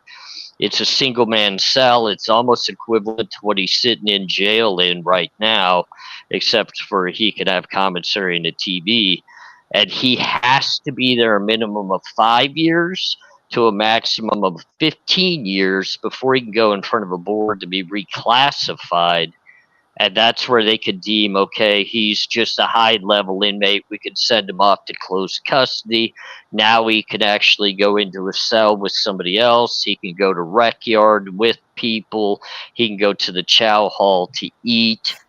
And over time, he could work his way down to what, a medium-high yard would be the lowest he could ever go, where he could get a job on the yard. But I mean, he's never going to be one that has more than 4 hours worth of rec in a day, where minimum inmates get like 8 to 10 hours a day. I mean, he's never going to, have normal visits. So he's really in for a long haul, and he's not going to spend his time in Idaho. So people need to get that into their head. He will not serve his sentence in Idaho. He may be there a year. And then he gets shipped out. He'll go to another state. He'll go south. He'll go to one of the states down south that have trade treaties with Idaho. Now, if he's on death row, he'll never leave the state. He'll be right there, and he'll live on death row for the next 40 years. I mean, he won't get executed anytime soon because he has to exhaust all of his appeal processes. And, from most cases, that's 30 to 35 years worth of appeals. I mean, that's just the way it is. So my buddy's been on death row now. How long has he been on death row? I think 21 years. And he's still only in his third appeal process, and he has 7. So he's been there 21 years. He's not going to get put to death. He's going to end up passing on his own. So, but Bryan Kohberger may be coming to a state near you to serve his time if he gets convicted. He'll most likely, like I said, I think it would be New Mexico, Texas, possibly Arizona. It's going to be somewhere down there that he'll serve his time. So, I was just looking at some of the things in the chat, and I wanted to just bring up a couple of really great comments that I saw. I was looking at Fair Maiden's comments just to backtrack on an earlier conversation regarding BK and his father, and some of the things alluded to in Bloom's book about the conversations that could have happened between the father. And this is an interesting comment, and I didn't think of it from this perspective. It's a 2-part comment. Fair Maiden Wins says, Bryan didn't drive to his new job in Washington with his dad. So naturally, his dad would ask, why should I take a plane there, son? You think how much did Bryan's dad's ticket cost as an instant purchase? That wasn't my point. This next one is my point. Bryan wouldn't then explain, and his dad would have, basically what Fair Maiden is saying is, if he had explained anything to his father during that ride before the arrest, his father would then be an accomplice. So what he's saying is there could be no conversation or any known conversation, because if that was actual information, if he actually did have that kind of conversation, he would be an accomplice. So I thought that was a good observation. And then another person said in the chat, they were giving their horns and they were saying prayers for Pete Altiero. I think you were bringing up he's made some progress or some measures towards health. So hopefully the power of prayers with Pete Altieri, and he's back on YouTube soon. And then the other comment I wanted to bring up was what they know what you, when the person was, they know they exist, said, what did Howard Bloom get wrong in his book? And the fact is we can't speak on what's his book. We don't know. It doesn't come out until the 25th. They've only alluded to what's in it. What we're referencing is the first book that came out in the fall. And so if you don't know what was said about that book, it's really interesting if you go look up some of the articles. I don't know if probably people have been showing them online since this most recent interview, but Bloom's book was denounced by the families, and it had some really outrageous claims in it that we just know are factually not true as far as the information we've been provided. I'll give you an example. One of the research materials that Bloom based his first book off of said that Kaylee had tried to call 911 at 3 a.m. because she saw people in the trees.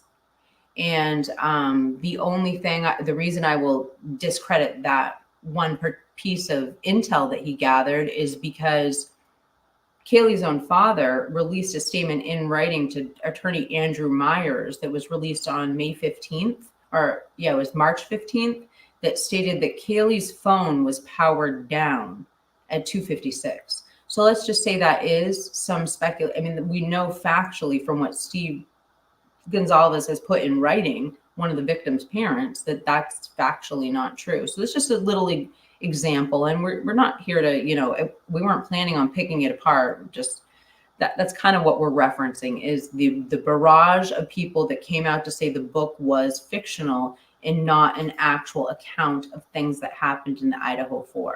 So it was sold in the fiction section. So that's what we're referencing. And it's not stated that way when the new book is coming out. It's not advertised to us as like a romance novel that, you're going to be passing around to your girlfriends in the Oprah book club. It's advertised as an account of things that happened. So we'll see. I'm sorry if I answered that. I hope I answered that. I like your analogy. Passing it around like a romance novel from an Oprah book club. I just, people have to be careful in regards to, every day I get called a conspiracy theorist, or I'm a person that's putting out this misinformation to help find Bryan Kohberger innocent because I'm an ex-convict that doesn't want to see anybody go to prison or jail. And it's so wrong of people to say that. I want people to be convicted if they have committed the crime and it is proven beyond a reasonable doubt that they are guilty of the charges they've been charged with. I don't root for anybody that's committed a crime to get off. I personally pled out on some of my own charges because I knew I was flat out guilty, and I did it, and I got caught, and it is what it is. I'm not going to put this through the taxpayer money. I'm not going to do all this. Now, if I'm fighting for my very life to where I'm going to spend the rest of my life sitting in a prison cell, of course I'm going to take it to trial, and I'm going to try to beat it. But what a lot of people don't understand on, lower level charges, and Robert, I know you learned this as well. If you take a case to trial, if you lose, get the max sentence on that charge. Meaning that if you've got 4 different charges and you take it to trial and lose, they're going to stack those 4 charges. Whereas you may have been offered a plea bargain of 4 or 5 years. If you take that to trial and lose, you might do 20. So you got to be very careful in the battles that you partake in. But, it's a little unfair that people that want to write a book using maybe not verified facts to write this book, but it deems someone is guilty, is accepted more so than people like us that are willing to debate on issues that we see within a case and discuss that without actually making the statement, hey, I think he's innocent or I think he's guilty. I mean, we all kind of have a gut feeling within us, but we're stating as an overall, these are the problems that we see in this case. This is why I feel the way I do. And I get torn apart and shredded on a daily basis because of those feelings or the thoughts I have. And I know you guys too. And it's, you know, I don't know. If you're a guilter, you get away with more false info than if you're somebody that's just questioning the process. Do you guys agree, or am I just kind of, maybe it's me that gets it? Oh yeah, because if I hadn't have taken my plea, which was my plea was 76 months. If I hadn't have taken that, I would have been looking at 120 months. Yeah. Well, I know that, you know, in one of my cases, I took a plea bargain for 12 years. And if I had taken it to trial, they guaranteed me that I was doing life without parole if I lost at trial. And they were going to stack my charges at that point to where even life without parole, life without parole, life without parole, life without parole. That way, if I won on a couple of the charges in appeal, they would always have a life without parole tied to it. So I just signed for 12 years. I was like, you know what? I can't beat this. You know, because I feel like the narrative is so built up against me that even if I fought this at trial, it only takes that one little bit of evidence that the jury's going to grab onto and find you guilty of. And I knew they had that. I was like, dude, it's an emotional case, just like this Kohberger case. And that's what I'm so worried about. This is an emotion tied case. And when it gets before a jury, I know we all feel as though a jury's going to weigh out everything that's being said and every piece of evidence. But sometimes that emotional gravitation grabs a hold of certain people. And when they get back into that jury room, and I've never been on jury, thankfully, they don't want me on jury, but I could only imagine the discussions that go on back there where people are literally pleading with each other to feel and understand the pain of the victims' families. And I feel as though you could get some cases where that could really tie the knot into a conviction, even without all of the actual evidence to do so. So I think that's No, really. I've been. Oh, I'm sorry, I've Robert. been. I was gonna say I've been thinking about this like the last couple of days. I don't. I know you agree with me somewhat, brother. I don't think the IGG is gonna make it into trial. Neither will the knife sheath because of the motions that Ann Taylor will probably be filing before the trial starts, like the motion to suppress evidence. And I'd like to know what Exhibit 1 is. Is it the IGG? Is it Bryan's car? Is it the knife sheath? I'd really like to know what Exhibit 1 is and why they're fighting so hard to seal it. go ahead, Kiki. Maybe you know the answer to that one. Robert asked me the last time I was on here. So, okay, we'll break it down what we do know. Exhibit number 3 is the footprint of the boot. Exhibit number 4 is the diagram of the house. So I don't think they do these chronologically, although that might be it because I've heard the crime scene is worked from the outside in. So those could be like the farthest. So if they were the farthest pieces of evidence, we might surmise it is like, say, the tire print, or it could be their initial canvas. They could have immediately saw that Ring doorbell, like at the 112 house. Or I was thinking if they don't do it chronologically, maybe they do it in order of relevance. So that's what we were thinking last night. So we thought, okay, knife sheath, DNA, that's 1 and 2. But I've been thinking about it again, and they wouldn't probably have the DNA necessarily written in the PCA because they weren't going to be basing it on the IGG. They were making that clear. They didn't want to base it because they didn't want to get it thrown out later. So what could that have been? Maybe the van's shoe. I don't know. Like if it's not chronological, I'm just saying what's more important evidence, that maybe the latent footprint, maybe we've seen lots of evidence tape suggesting that there might have been fingerprints on a door. So I'm just trying to think what the evidence is. So if there is somebody who has like a law enforcement background, the question I guess would be, when they're listing evidence, do they start listing it chronologically as they find it from the exterior of the house moving in? Or how do they categorize the number of the evidence? Because we do know what we're going in is boot print. The boot print was evidence number 3, and number 4 was the diagram. Anyway, that's my long answer. I'm going to give you a little bit. I am releasing a video, so I don't want to give away too much of my thoughts, but I'm actually doing a convict's thoughts in regards to the crime scene itself. What I, as a criminal, walking this crime scene on the outside and on the inside of the house, would be specifically looking for, based off of my experience committing crimes, not only of planning, but then the break-in and the commission of the crime, and then the exit of the crime. So I'm going to actually that's my next series of videos. I believe, and the reason why I believe it's so sealed, and this is just my opinion, it's just a thought. They have a weapon. They found a weapon.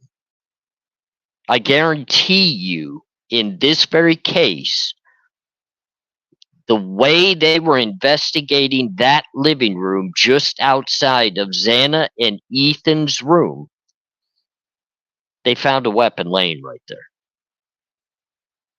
A weapon that was used in an attack was found in that living room. It may not be the K-bar knife that everybody's thinking that they're looking for or searching for due to the sheath, but there's a weapon that's laid right there that was used against one of the victims, whether it be a golf club, whether it be something from the kitchen, because they went in and tore up that kitchen.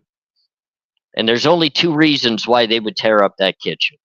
Something was used from that kitchen in the commission of the crime, because there's not going to be blood seeping from upstairs into that kitchen. Like people have said, it's coming down, blah, blah, blah. Something was used from inside that kitchen as a part of the commission of the crime.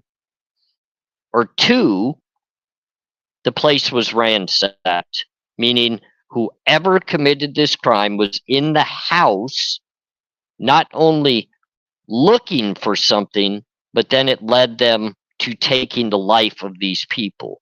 They were looking for something, meaning the cupboards were all open to the kitchen and ransacked looking for something, and other drawers within the living room areas, because you got to remember too, they were investigating the outside windows of the downstairs spare bedroom nobody lived in.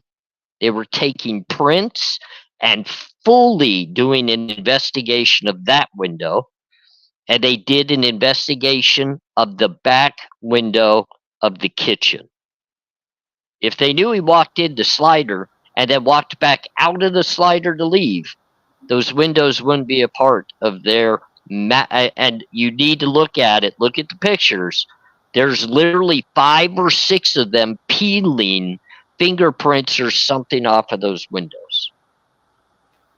So it should give you some clues into, did the guy really come in the back door? Was that his first entrance? Or was he looking for a different way in and that became his entrance? What was moved around in the kitchen and in the living room? And this is coming from someone that knows what to look for within a crime scene, because I've been in them so much. I know where you leave things or what happens to disturb things. And if this crime is what we're led to believe, Hunter Johnson was called over to push open a bedroom door to find Ethan and Xana in a bedroom. If that were the case, he had to have walked through that main living room right in front of their bedroom. And you're telling me there's no blood splatter on that from the upstairs to the downstairs and moving around? You don't have any blood that would have caught his eye that said, oh shit, There's blood everywhere right here. There's blood right here. That's why I don't believe that Ethan's body was blocking the door. I don't believe Hunter Johnson tried to push open the door and found him. I believe there's a weapon or something very prominent to this case that was found in that living room. Right there in the middle of that living room. Whether it be a broken lamp, a golf club, whatever it might be, it's in that living room, and they have an exhibit of that, and it's going to come into play somehow. And it's not going to be a weapon that came from outside the home. Yeah, and they did take Ethan's golf clubs as evidence. They slapped an evidence sticker on his golf bag and took it as evidence. Yeah, I just want to air. That was a very powerful little segment you just gave. And I saw an immediate comment right as you started talking about that I just wanted to bring up, because it seems to come up every time we get deep into the early details and accounts of what happened at the 1122 King Road home. And it was a comment about the ISRBG. And so that's the Idaho sliced roast beef. And hold on, let me see if I can go back up to it real quick. I just want to read it to you. Hold on. There it is. It says, the ISRBG guy said a female came in at him with a knife. And I'm not trying to put validity into the ISRGB, but however, I mean, if that's what we're doing now, if we're just putting value into people who have sources and taking their sources at face value, then why not talk about some of these things? Now, the reason I didn't put a lot of validity into the ISRBG is because they were active during the Madeline McCain case, and they're basically like macabre satire. So I just assumed that it was macabre satire, but that's an interesting comment. And then AR, when you talk about weapons, I always say the two weapons that come to my mind first that would have been involved would be a stun gun or maybe like chloroform. I'm just speculating here, just saying, you know, in my opinion, those would be two things that might be used. And Jeff also said something that there were two comments I want to just push back to you, AR, and have you answer. Jeff said in the comments, he goes, where were the accounts of the kitchen had been ransacked? And then the other thing I'd like you to answer is you said something about blood dripping from the kitchen, and it could not have been from the second floor. It should have happened in the kitchen. I don't know if I heard you correctly, because I don't remember the blood. I mean, there's definitely pictures where I know that I've seen what I think is blood spatter, but I just didn't know what you were referencing, and I'll just turn it back to you. All right. Let me answer Jeff H. How do we know the kitchen was torn apart? Okay, for one, everything out of the sink was removed out of the sink and placed onto the actual table. Two, you see in the outside pictures the people working the crime scene in the kitchen with the cabinets all open. They're looking at the outside of the cabinets. They're looking at the ceiling. And many people would come back and say, well, that's blood splatter, because there's blood that came from the upstairs bedroom down. And, you know, when you lay the floor plans out, that just doesn't work. It doesn't fit. Based on the fact if Maddie and Kaylee were both found in Maddie's room, it doesn't work, because the kitchen literally kind of only comes to where the stairwell goes up, and Maddie's bedroom is on the other side of that stairwell, so it doesn't work. But the forensics team was working very diligently in that kitchen. They were in there for a long period of time. Then you also see the photographs from outside of the upstairs living room with the hazmat workers working outside of the bedroom in the living room, right with the good vibes sign, the second good vibes sign right behind them, meaning they were in the living room right outside the hallway that led to Xana's bedroom. Yeah, I've studied these pictures. I know I haven't got out there and I haven't talked about a lot of this, but I mean, the one thing that, you know, I'm a very detail-oriented person. I don't want to give up everything about the series I'm putting out, but this is how detail-oriented I am. Do you guys remember when the officers came up and were talking to Kaylee about the noise complaint, and she gave her ID, and they were taking a picture of the ID, and Hunter was outside with them while all that was happening? You guys remember that? Yeah, I remember that. Okay. Do you remember Hunter was sitting on a couch, right? Yeah, You remember that couch?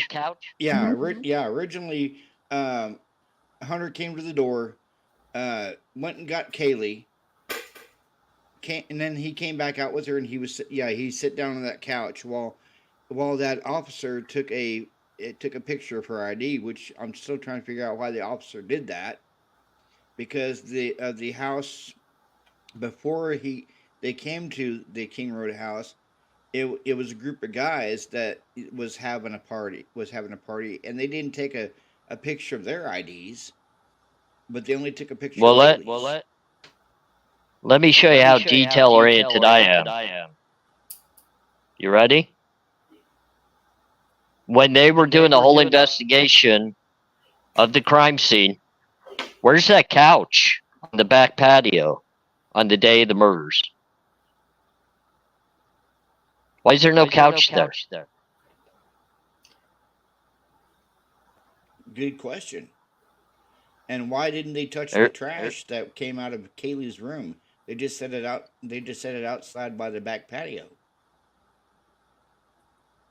Which one of those kids that has such a busy life and all the parties going on, especially one that was supposed to be the night before, why would the couch be gone? That's a hangout spot. They sit on that couch. They party outside. They sit on that couch. Why is it gone? Well, But we've the heard trash is still there. Yeah. Right? Where'd the couch go? Who took that? Well, they are. I think you just sent everyone on the internet down a rabbit hole. We're going to start looking up. I didn't realize the couch wasn't there the day of the crime.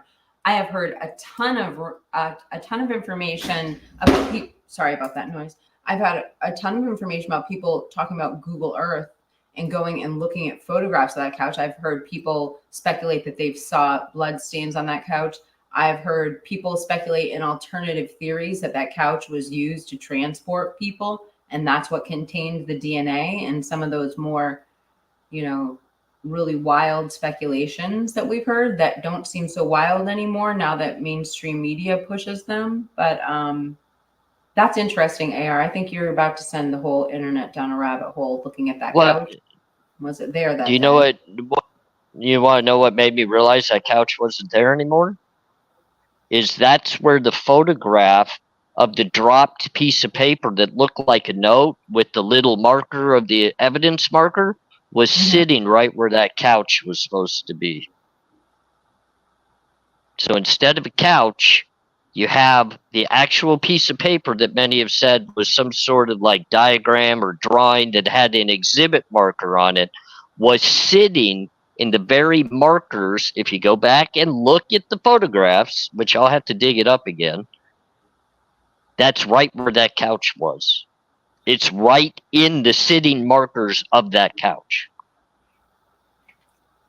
Jeff, you're in Weird, the chat. huh? Yeah, that's really weird. Jeff, you have any insight on this? I mean, I'm going to be doing this as soon as we get off the live stream. I'm going to look at my archives, but I'm going to look at that one picture you referenced so that I can go see it. Jeff said, Derek Shook is the Fox News digital photographer. I emailed them, and he said he would sell the photographs to me for $5,000. And for $5,000, that would include any photos he took during the trial. Anybody want to go half-seas? Robert, you want to go halvesies with him? And then Jeff calls Say Hunter that again. Jeff calls Hunter Zip Like Tie I, Hunter. Okay, hold on. Okay. Derek Shook is the Fox News digital photographer. I emailed them, and he said he would sell the photos to me for $5,000. And for $5,000, that would include any photos he took during the trial. Anybody want to go half-seas? I think you're talking to the wrong that It's enticing, actually.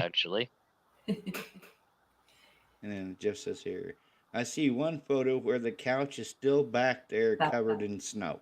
That's what I was just going to bring up, and so did Texas Ranger. Again, I'm going to have to go look because we know exactly what photo AR is referencing, and Jeff actually sent me a copy of that one too. It's really good to go verify and take a look, you guys, because there's been a lot of talk about the couch in my live chat. It's definitely a very hot subject because we already have a problem with lack of DNA. So the couch has been intertwined into some of these alternative theories, especially when you see so much activity on Linda Lane, you know, in the hours preceding the crime. And you see so much activity on the Banfield in the hours preceding the crime, and they just sandwich the house. And so many theories and speculations have been born from that. So rabbit hole. And actually, Jeff, it's not on the asphalt. It's in the back of the house. It's right near the exit. It's right actually where the couch was sitting. Because if that couch was in the exact spot it was in the pictures that we see of Kaylee and Hunter talking with the officers, the only way the assailant could have left the house, because I've seen this house while it was still standing. I looked right back from the back of the house down at that exit. He would have had to come out and go straight left to go down the actual walkway of the house past Dylan Morton's bedroom window. And that might be why they feel as though they had to look at everything down that side of the house, because they felt that could have possibly been his route out. But because if you go out the back door and straight where that couch was, you have to go up an incline to get away.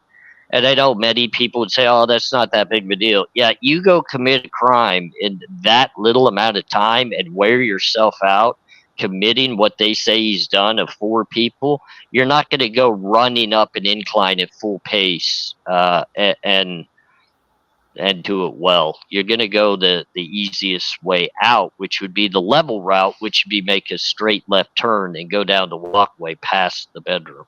I mean, I scoped all this out before they tore down the house. My wife and I spent a good while there looking from every angle because I wanted to see what I would do if I were the one that perpetrated this crime. Where would I have entered? Where would I have exited? And, you know, people probably don't remember, but I did a whole series on the perpetrator of the house a long time ago, which I'm going to kind of rework with some of the things that we know now and more of the research that I've been able to do. But, I mean, it's, you know, I get people say that couch was there, but I mean, I've gone through many of crime scene photos, and I think you guys even have them in the, you know, in the Discord that we go through that good Nina Kelly put out there where we can go through all those photos. Yeah, especially the public the letter that the Gonzalez family wrote right after the court hearing about all the motions and how they're kind of upset about the alibi being kicked down the road like a can, and you know, also about you have what we want. No, I don't. Yes, you do. No, I. It's almost like they just want this guy already sentenced and already being sent off to death row. And I watched an interview earlier today. It was an older interview by Christy Gonzalez, and she said that she would forgive Bryan once he's off the planet. Yeah, I feel like Bill Thompson actually thought he would have had a confession and a plea bargain by now, in my opinion. I guarantee you, because it doesn't matter if it's a death penalty case or not, the prosecution approaches every person that is being charged with felonies. They approach you right away with plea bargains. And we always had kind of a cardinal rule. We used to discuss it all the time, and anybody that was new that came in, we'd explain it to them. You get 4 shots at a plea bargain. You got your first one that's just kind of a here's a throw at you to see if you're willing to even negotiate a plea. The second one gets a little bit better. The third one gets a hellified lot worse.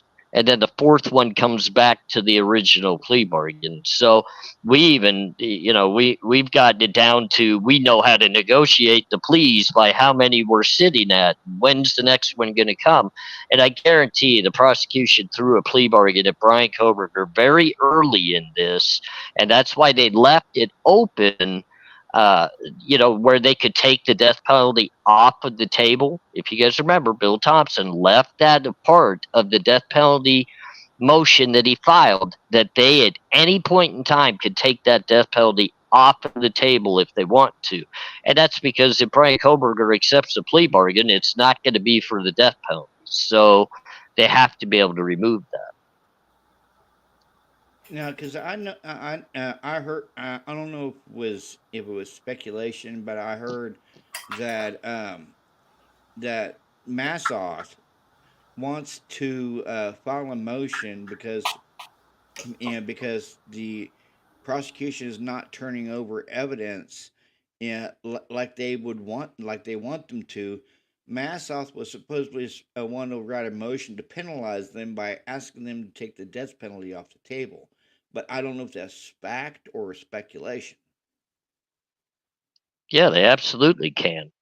The judge can penalize the prosecution for not turning over evidence in a timely manner if he feels as though they're intentionally holding back evidence or not turning over things that they have. Then absolutely they can take that off. Definitely. And Texas Ranger, I've said that too. I absolutely agree with you. I feel as though the prosecution, whether it be real or not real, they've got something in their pocket they feel like is a boom in this case. I don't know what it is. I couldn't, in my mind, there's so many different things that it could be. I think we all have ideas if we think about a case like this, what booms could be. But I think that's why the prosecution is sitting as lax as they are. I believe that's why they said, hey, we don't need the IGG for trial. We're not even going to bring it in. We don't need, I believe they even at one point said, we don't even need the sheath if we don't, if we don't have to, we're not even going to use that. So they've got something that they feel as though they've got a boom. And I've always said, in my opinion, it's somebody that has spoken and given them, word of mouth or testimony or something that they have as a witness that brought them some closure to what they feel about the case. And we'll see. As we get to trial, it's going to be very interesting to see what does the prosecution have that's going to be that boom that's going to be testified to. And Texas Ranger, that's what I'm thinking too. I'm thinking that it's going to be somebody that they feel as though can give a positive ID to Bryan Kohberger. That I'm in agreement with that.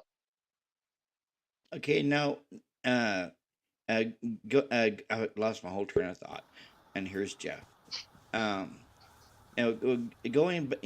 back to that, what they were talking about. And I really don't think. What do you think about the Brett Payne stating in that last interview or the last court hearing that they lost some stuff along the way? What do you think, AR? Now, what's he talking about? Is it evidence, or is it what is it?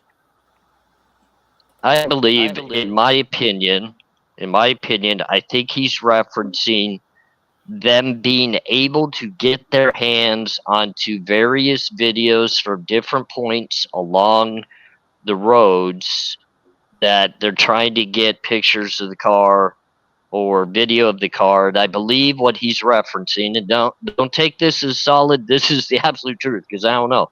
But I think he said he probably got there too late, and those videos had either been tape recorded over, or they no longer had the content that they were looking for the days. So that's what he would be referring to as lost, maybe evidence. I don't think they lost blood splatter evidence. I don't think they lost like the knife sheath. I don't think anything of that at all.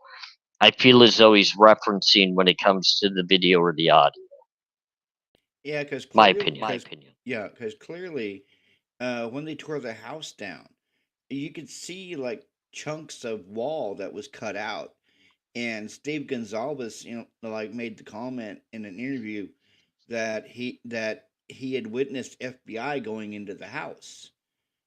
Yeah, and when they tore the house down, you could see like chunks of wall that was cut out. So did the FBI go in there and cut out those sections of the wall that had like blood splatter on them? And if that's the case, why would the FBI go in there? Why wouldn't the local PD go in there? Unless the FBI is pondering making this a federal case and not the state case.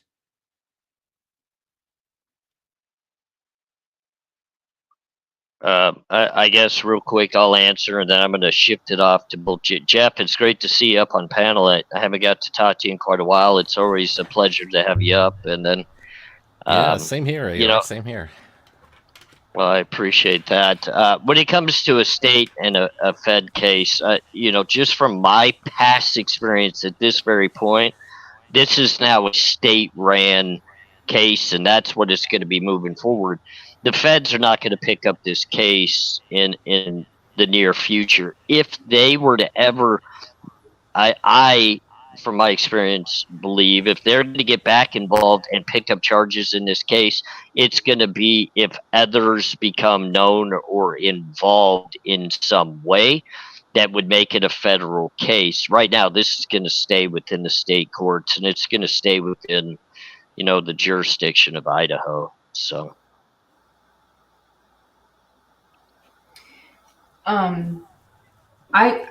Something came to me. I just want to go back to the crime scene thing because I know Jeff's going to be getting to what we're talking about with the couch for a minute. AR, there was a point I wanted to make and we kind of trailed off, so I hope I'm not backtracking too much. But when you talk about the crime scene, I think one thing that always puts questions in my mind, and I don't think that there's anyone out there that can answer it, and I'm sure you guys speculate on it too, is I have some photographs of the primary investigator, and she's actually taking fingerprints. She's dusting for fingerprints on Bethany, the top of Bethany's window. And I always thought that was really interesting. We know that Batanti said something about there being exculpatory evidence that Bethany knew. We don't know what that is, but where did Bethany's room get involved? And if there were fingerprints on the top, was that somebody looking for an entry point? Was that somebody, there's a few speculations I have. Was it somebody looking for an entry point? Was that ladder in play in some way? Did somebody enter or exit a window? Because there were those, locks that we all saw, those self-locking doors. Let's just say, the sliding glass door wasn't involved. Or, and this is just pure speculation, just thinking of reasons why they would be dusting for fingerprints on Bethany's window. Maybe, and again, pure speculation, the unaliver went around the house and Bethany hid. Maybe he exited through Bethany's window. So just throwing a few things out there when we're talking about the crime scene, that's always perplexed me. Why were there was actual evidence markers on her window, like there was a fingerprint on it or something, and then they were dusting for more fingerprints on the top of the window, so it was probably a fingerprint from the outside. I don't know. So could that be, if we're looking at a crime scene that's where they're collecting evidence chronologically from the outside going in, then that would make sense if that could be evidence number one or evidence number two, a partial fingerprint or something. I don't know. So anyway, throwing that out there, and then I'll start talking. So if I could share, I'm wondering if they're going to check every where they can on that house, I imagine, right? If for nothing else, if they probably could predict and know the criticism that they would get as law enforcement in this case, and then all we'd have to say is, hey, you didn't ever check the front of the house, or, well, I think there is already that kind of stuff. So, but it's I believe there. Jeff, I believe there would be two reasons, and they kind of go exactly with what you're saying in regards to one, if we have not 100% confirmed an entry point on the day of the crime, they have to investigate any possible entry point to see if they can get any evidence so they don't lose it through the Right. time, moving forward. Now, a second part of that could be if, let's say, Bethany, within her interview with police, and we don't know anything that Bethany said because nothing's ever come out of it, but let's just say during her interview she said, I did hear weird noises at my window.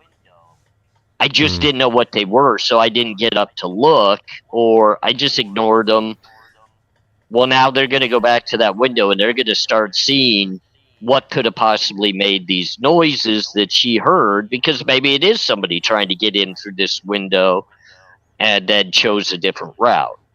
So, Right. I mean, that they have to investigate that. And I learned that from my days of breaking and entering.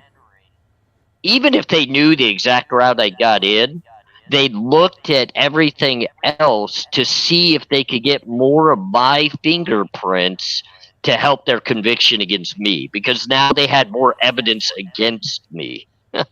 You know what I mean? So Maybe Bethany saw somebody out the window with shaved eyebrows, and therefore that's what's exculpatory. Is that what? You saw what? Shaved eyebrows? Oh, we got something here. This is interesting. This is very interesting. Hey, do you guys want to see the couch photo that I found? I've been Yeah, let me see starting it to real quick. label my photos better so that I can find things. But this you'll find interesting because it covers. There's 3 photos that cover both the things you were talking about. The paper with the evidence marker number 4. So here's what's interesting. So you can see the couch at the back there, but if you look at the investigator, see what she's got in her front pocket there. She's got evidence marker number 4. So here's why I've always pictured that piece of paper being at the front of the house, because she's still got it. She's walking around towards the front. If you look here, this looks like black asphalt, which I was always assuming was at the front of the house. Here's the other photo of it. And, So and the that's a thing is, different piece of paper. I can't. No, I think this is the same. I think this is the first photo. They're picking it up. They're putting it in, about to put it into the That might be actually. evidence bag. That's just a different view than what I think I was seeing. But okay. But I mean, I've looked closely. I mean, I think I can even zoom in. Yeah, I can zoom in.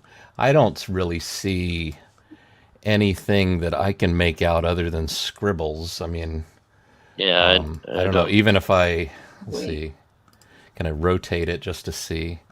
Why wouldn't it let me go all the way around? Oh, this is really good, Jeff. I mean, I always try and do that because, sometimes you're looking at something upside down and then you're like, oh, that's what it is, once you turn it upside down. Damn it! But I've I gotta also- go back and erase my video. It's cool. No, I mean, it's you had me thinking, though, because I thought maybe the couch that I remember seeing back there was well after the investigation. But this you can clearly see. They're still putting evidence markers and the couch is there. Let me show you this other. I've got some drone footage, not footage, but stills from, I guess, a drone. So here's one where you can see the couch, at the back there, over there. And I believe, I could find the clip of Kaylee at the back. I believe it's the same couch. We probably, if we're good investigators, we want to make sure. Yes, it was a. Wait, there, I've got a better picture. But of that's that's in a different place. Jeff, that couch has been moved, though, hasn't it? Can you put that back up? Just because I haven't seen that picture. I just haven't seen that picture. Let me show. There's one that's even better. It shows you you get a sense of the exact location of it. Okay, this one. Let me just zoom in. I mean, you're actually really helping me. I appreciate it. Sure. But if it's not because remember that thing where the cop came and talked to Kaylee, that was what date? That was quite a while before this happened, right? Not quite a while, but it wasn't a month. I think it was more than these that. are college. These college kids They're too lazy to take out their trash. But look at, if you zoom in on that, Jeff, real quick, kind of look at the way the couch is sitting right there. It's obviously been moved because the police would have walked up and that couch was actually sitting directly in front of where the Right. cops were standing. So it has been moved in this picture. It's still there, and I appreciate you for showing me this because that corrects my error, which obviously I don't want to put out something that's wrong. But And I'm not jumping on here I mean, to like take any enjoyment out of no, finding you an no. error. I This just is when you talked about it, I remembered. It was going against my recollection, and you just had me thinking. I like had to check because I've been wrong on stuff. So I'm thinking, is my memory correct? no. This really I'm helps me. I appreciate it. This isn't it. I don't appreciate it. I absolutely appreciate this because this betters my thinking now in regards to something I'm trying to put out and get people to think about. So this definitely helps. But think of where that's sitting, what we're looking at right now. So this is a good time to actually even look at this and think about this. The slider door is legitimately kind of where the corner of the house is straight down.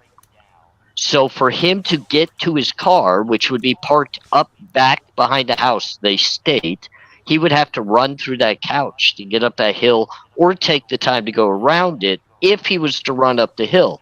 That's why I keep saying he went left out that door and ran right by Dylan's window. When I was Wait, here's an looking even at the better house, shot. Oh, I'm sorry. Keep going, but I'll give you a better shot. That it's kind of going along with what you're describing. This angle, I think, is even better to show, like the space you'd have to run around the couch. This was actually the better well, one. I mean, Stuck with this even one. more so than getting around that couch, because if you're trying to get out of that house in a hurry, because we are talking about a time frame where they say this was done in a short time frame. I'm not going to say just seconds or minutes because it's actually 7 minutes is a substantial amount of time in and out of a house. I've done it numerous times myself, not taking lives, but in and out. But yeah, this is an actual great. So they're saying when he came out that back door, if he was parked up the hill is literally, if you run where that couch is, following the diagonal to the corner of your screen, that's where that back parking lot would be. Okay.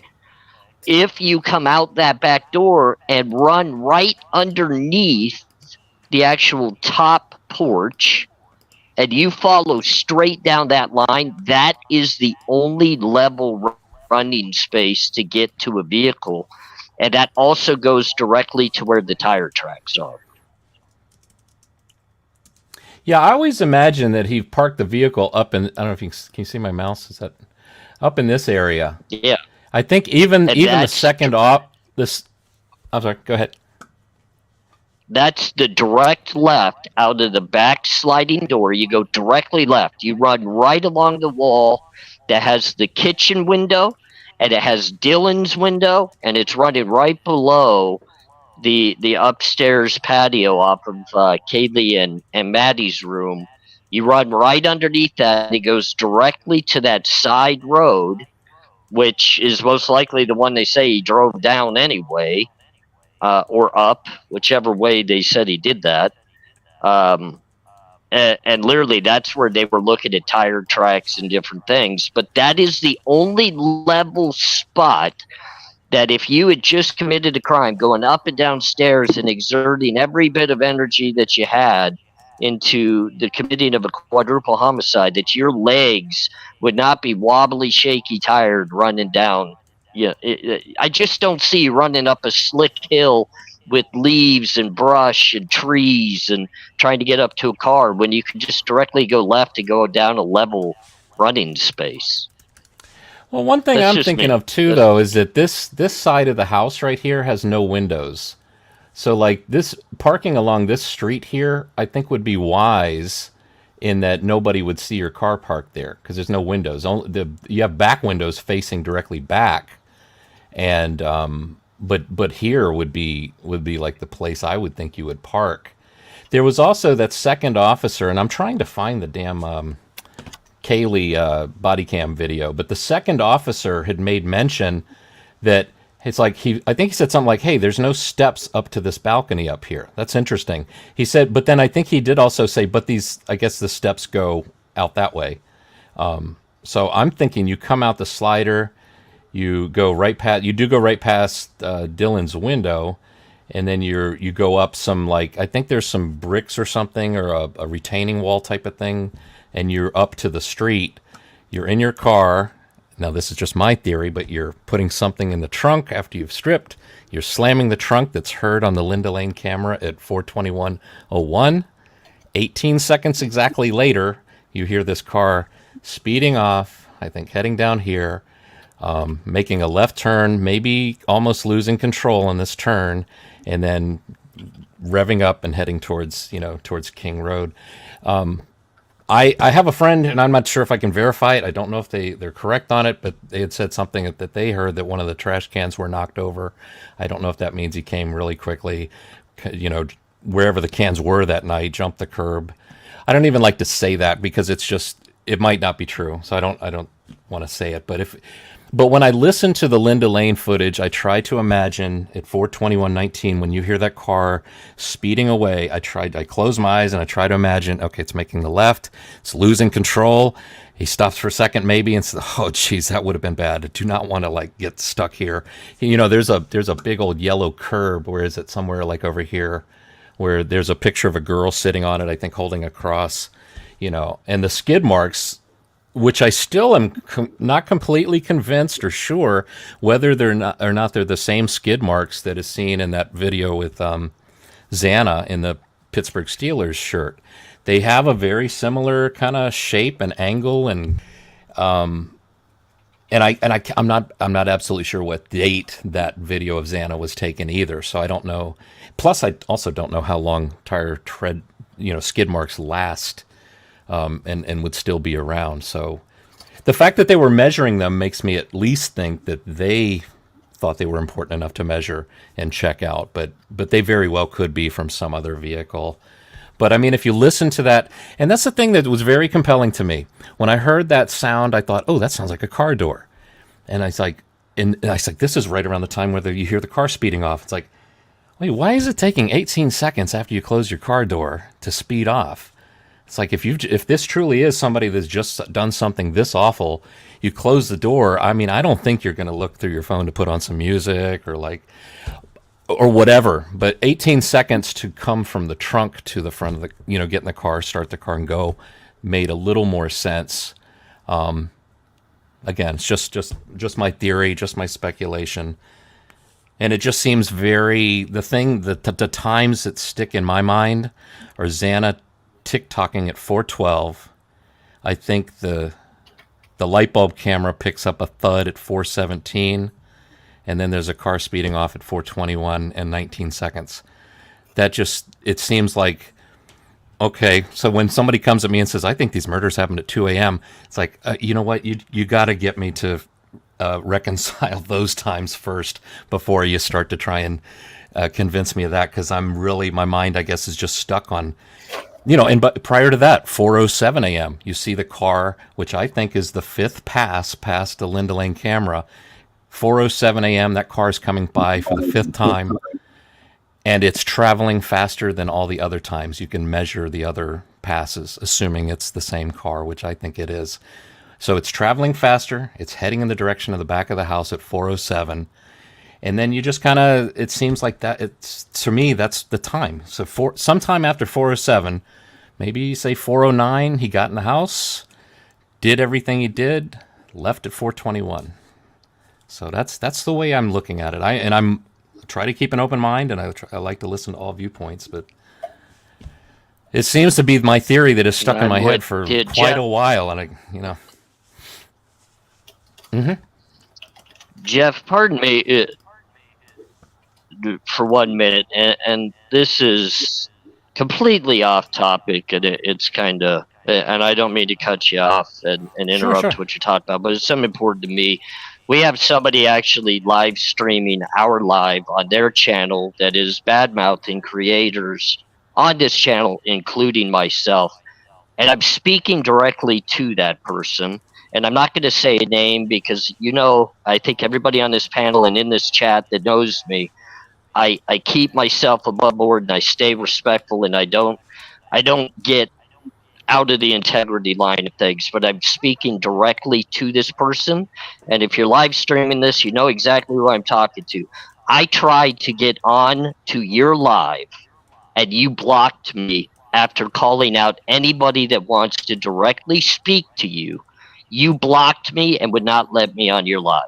You have ran your mouth time and time again. You are a liar. You are a backstabber. And you are not welcome within a very gracious community of good people.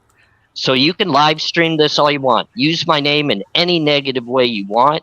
This is the last time I ever reference you. You were nothing to me. You will always be nothing to me. And you're not a part of this community. So I say my farewells to you. And Jeff, I'm sorry to cut you off. I That's don't okay. like to That's okay. be like this. I don't like to be like this, but you know what? I'm not somebody that gets pushed around. I'm not one that will not express how I feel, and I'm so angry right now. But I'm going to continue on a path with you good people, and we're going to get back to what we're doing. Everybody ignore that person. It's not worth it. It's not worth it. Sorry. I had to say what I had to say, and I hope you guys can all Now I'm forgive me. dying to know who it is, but I know we'd probably better to not say. But Since she's doing No, it to Texas us, Ranger, it's not you. It's not you. since she's doing it to us, brother, can I pull up her live stream right now? no, I don't don't go care, there. man. Just, You you know guys what? put her You on know, blast. Put her on blast. if somebody's doing something that's Yeah. not cool, then let them be the only one to do something Yeah, not cool. I went there. Yeah, I went there. If they want to be an audience member of yours, that's an honor. That's a Yeah, no, I went great. there a minute ago, and that rant video I did last night, she's sitting there bashing me, and so are her mods. Yeah, people have the choice to be You nice know, or not, and sometimes they don't choose to be nice. I choose to be nice all the time, and you know what? I have a peace that comes with that. And even my enemies, there's a good book that says love your enemies. It actually works. It really does. Hey, by the way, I found the Kaylee video with the. If you want to see this, Robert, it's in backstage. I can turn the volume down. I just got it playing. Just to give you a sense, you were right about the couch being in a different position. Yeah, I'm doing something in the background too. Guys, I'm sorry I spoke like that. It's nobody within the actual chat here or anybody that's within the community talking. Texas Ranger, I have a lot of respect for you. I have a lot of respect for everybody in our chat and our community. It's just this individual that's put herself out there, and she's wreaked havoc on many of places. And I'm just not going to give it anymore. I've tried to get on and be man to man and get up there and speak with this individual, and all they do is cower and block me and move. Whatever. I think Sorry, if Swamp, my experience with playing guitar on a stage, sometimes not that we ever have this happen too much, but in the audience you have fans, and in the audience you have people that say, "You suck. We're here to see the band that plays after you." So it's gonna happen. You're not everybody's. As Harsh Reality even said about me when I put out that Grub Truck video, very praising of the video and the work that I did. I appreciate that, Harsh. But then he did say, but I got a lot of emails saying this Jeff H person, he's not everyone's cup of tea. And it's like, did you really have to include that part? I mean, it's like nice things about Jeff, and then he's not everyone's cup of tea. It's like, okay. You gotta kind of play to your base as well, so I understand that too. It's called placating, right? Placating. Yeah. Yep. He's like, he doesn't want anybody saying, is he praising Jeff H? He's the enemy. He's one of those respectful guilters. What? How could you do that? But hey, this is kind of interesting. This camera angle. Oh, did I lose it? This camera angle kind of It shows did. an angle of the path out the door. There you go. Yeah, see, Out the straight door. down. And see, these are like steps here to go right to the car. Mhm. Wait, is there my mouse there? Yeah. That's where I parked when I visited the area. That's where I parked our car. Oh, you went there? Oh, cool. Right? Yeah. Oh, yeah. And we parked right there where I said you would run right down that walkway. We parked right at the end of that walkway. So is this I mean, like we is parked this up back stairs? too, but Is this yeah, it's stairs and little then up to a little steps. bit of a grassy area to the Hmm. But yeah, I mean, It is. you know the thing that I think about often too with the glass door, the sliding glass door. At first I had this theory because I have the same sliding glass door on my house, and whoever installed it installed the lock upside down. So there's a little claw that comes out when you lock it.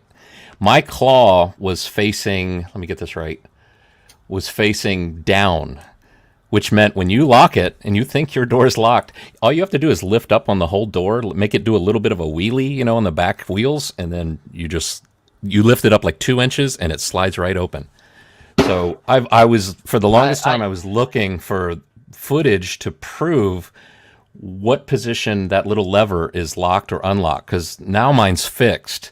So now when you push the lever down, it's locked. For the first 2 years in this house, we had the lever would go up to be locked. And lo and behold, we didn't know it was not really locked very well at all. Anybody could have just slid it right open.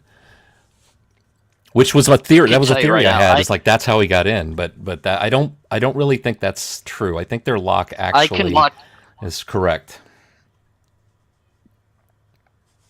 I can walk up to any slider door and be in it within 30 seconds. It doesn't matter how you have it locked. I could be in a slider door in 30 seconds. Now, what's your method? Because I know now that once I fixed it and then I was showing my wife, I said, look, you can't get in. And then I shook it and it's like still open. It's like, crap. She's like, oh yeah, real good job, Jeff. But what I ended up doing is I just had to like make adjustments to it so that there's no space for it to go upward at all. But what is the method? Or I don't know, maybe Robert doesn't want his channel to be like, hey, learn how to break into houses with AR.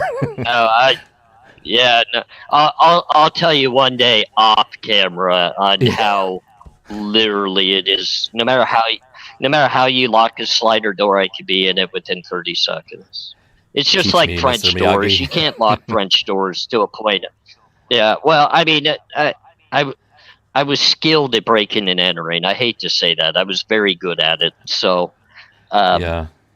certain types of doors you just can't reinforce enough that I can't get into it.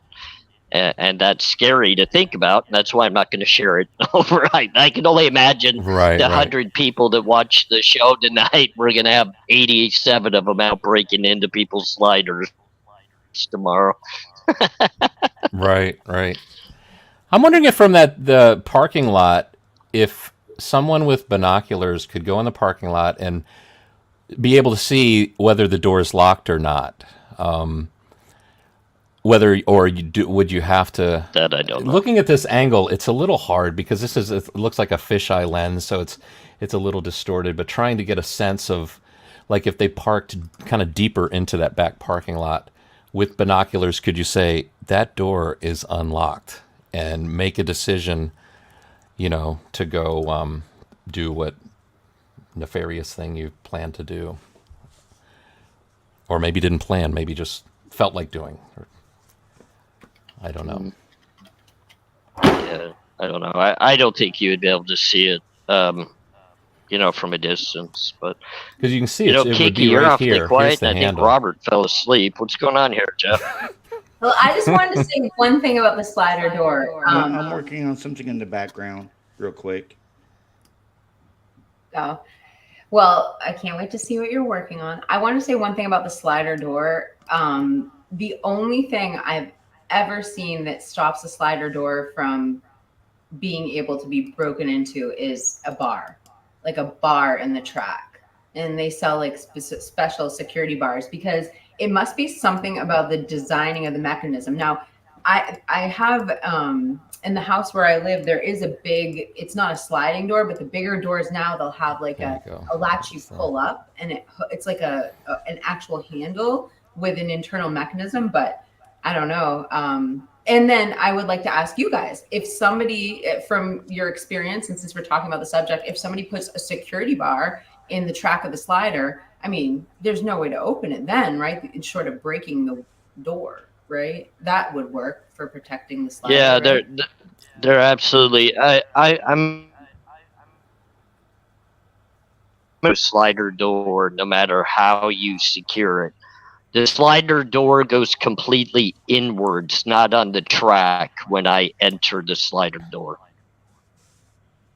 I take it off the track inwards of the actual home. Oh, I see. You actually lift it off the bottom and then shove the bottom up and into the house, right? Is that what you do? Yeah. I take the door completely yeah. off the track. Yeah. So Wow, Now, I know with mine and if the has door no play to lift up. Oh, it does. Yeah, it does.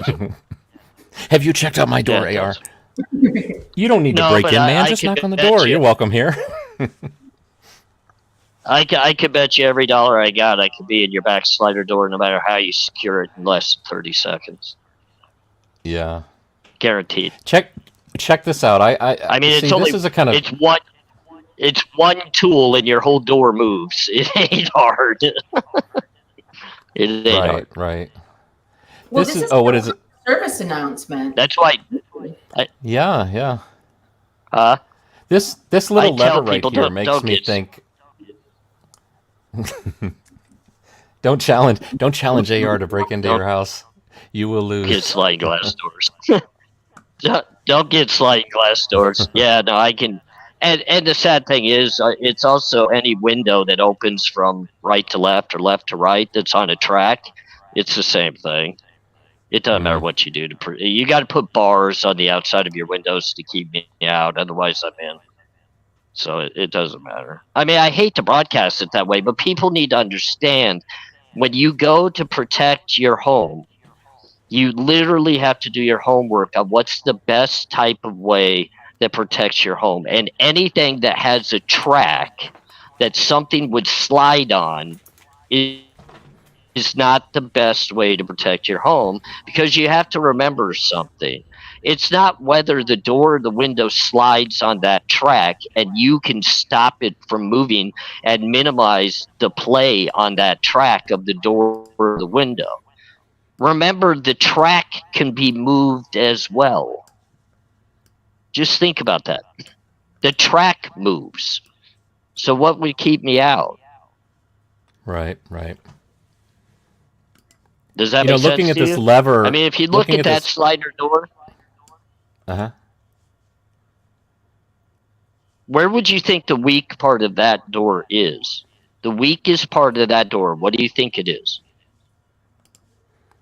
The Well, I think hinge. it coming off the track, right? Or out of the. Because it's on a track with wheels at the look at bottom, the but up door at right the top, there. it's. Let me go back. Well, watch it. Go back to where the door is closed. He's standing on the inside door. Before he opens the door, well, right there, stop it. Right there. Mhm. Well, zoom back out a little bit. Zoom back out a yeah, little bit. yeah, sorry. Show the entire door. Show the entire door. Sorry. What This is the rewind is weakest like- part of that door? There we go. Where's the weak point of that door? What, between the two pieces of Can anybody? glass?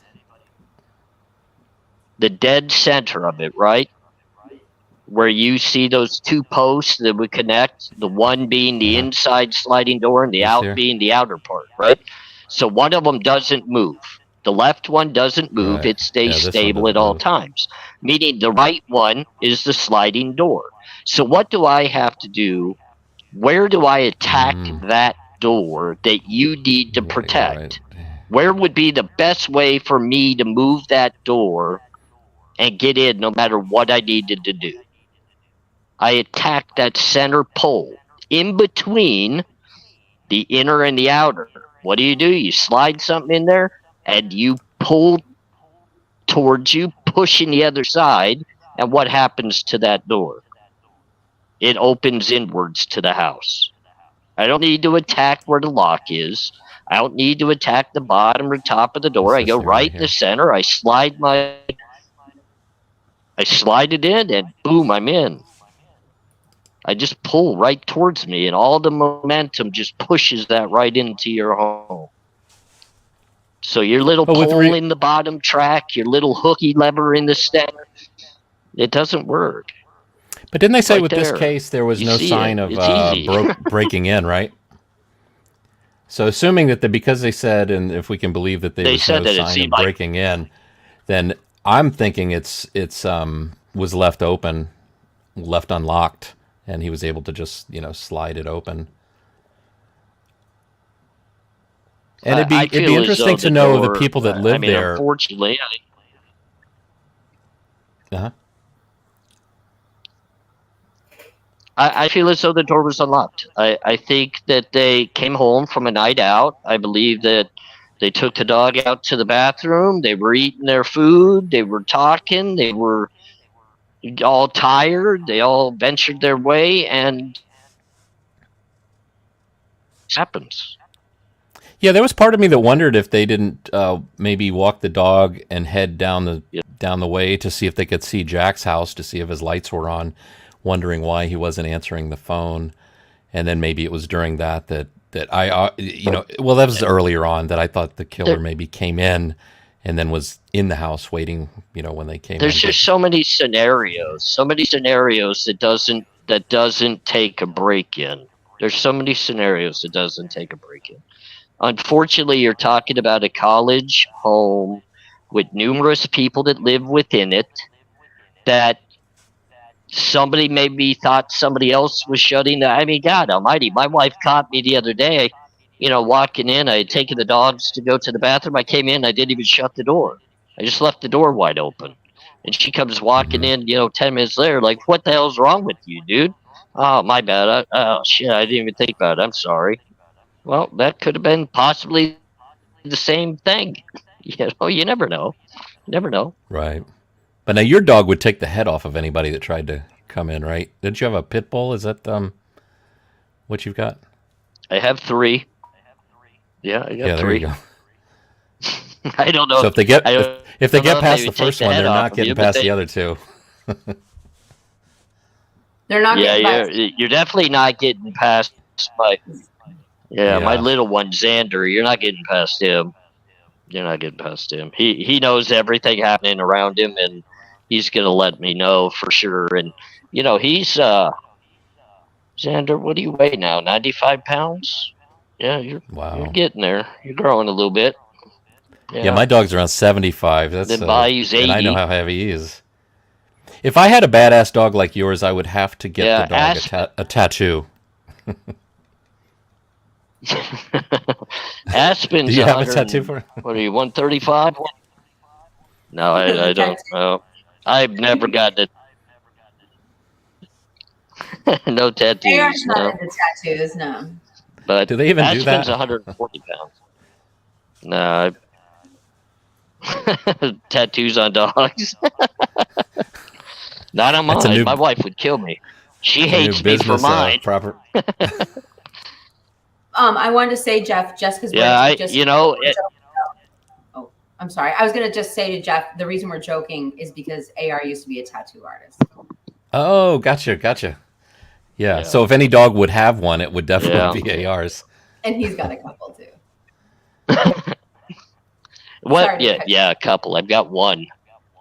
I've got Oh. one that goes from my neckline to the bottom of my feet. So, I have an appointment next week. I don't know if Jan's going to let me keep it, but I'm going to get my throat tattooed next week. I don't know if she's going to let me do it. Ouch. We'll see. We'll see if she lets That's me got do to be it. painful. Yeah. Ouch, I don't ouch. know. I'm The too inside the much of a eyelids is chicken. painful. Oh, yow. I got the inside of my eyelids done. That was kind of painful, but Dang. We'll see. Wait, no, I gotta know. I have an idea what's on the inside of your island, but will you tell us? I was just looking for that 712 camera. Do we see it here? No, I don't. Let me see. Back up a little bit. Jeff, you don't have Xander with the tattoo of AR on his arm. What'd you say, Kiki?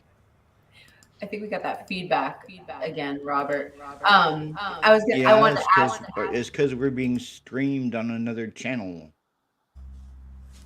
No, I don't think it should become if somebody's microphone that they're talking into also picking up the sound of, because like I've got headphones on, so you shouldn't be able to hear anything.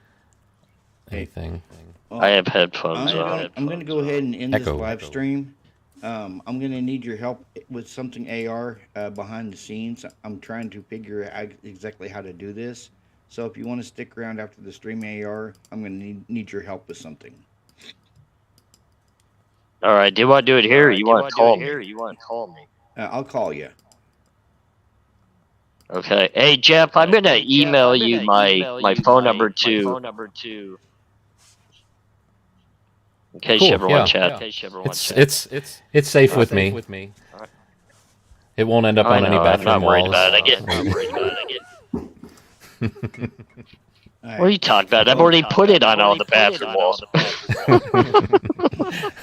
Well, that's what I meant to say. I already have it because I saw it on the bathroom wall.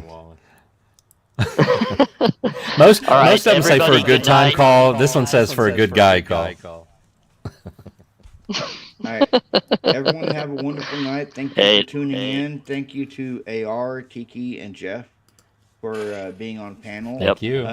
We've had a total of 140 people watching, which is a milestone for this channel. But everyone have a good night, and I'll be calling you as soon as the stream ends, AR, okay? All right. Talk to you in a minute. All right. Kiki, Jeff, it was great talking to you. Love everybody in the chat. Good night. Back at you. All right. Have a good night, everybody.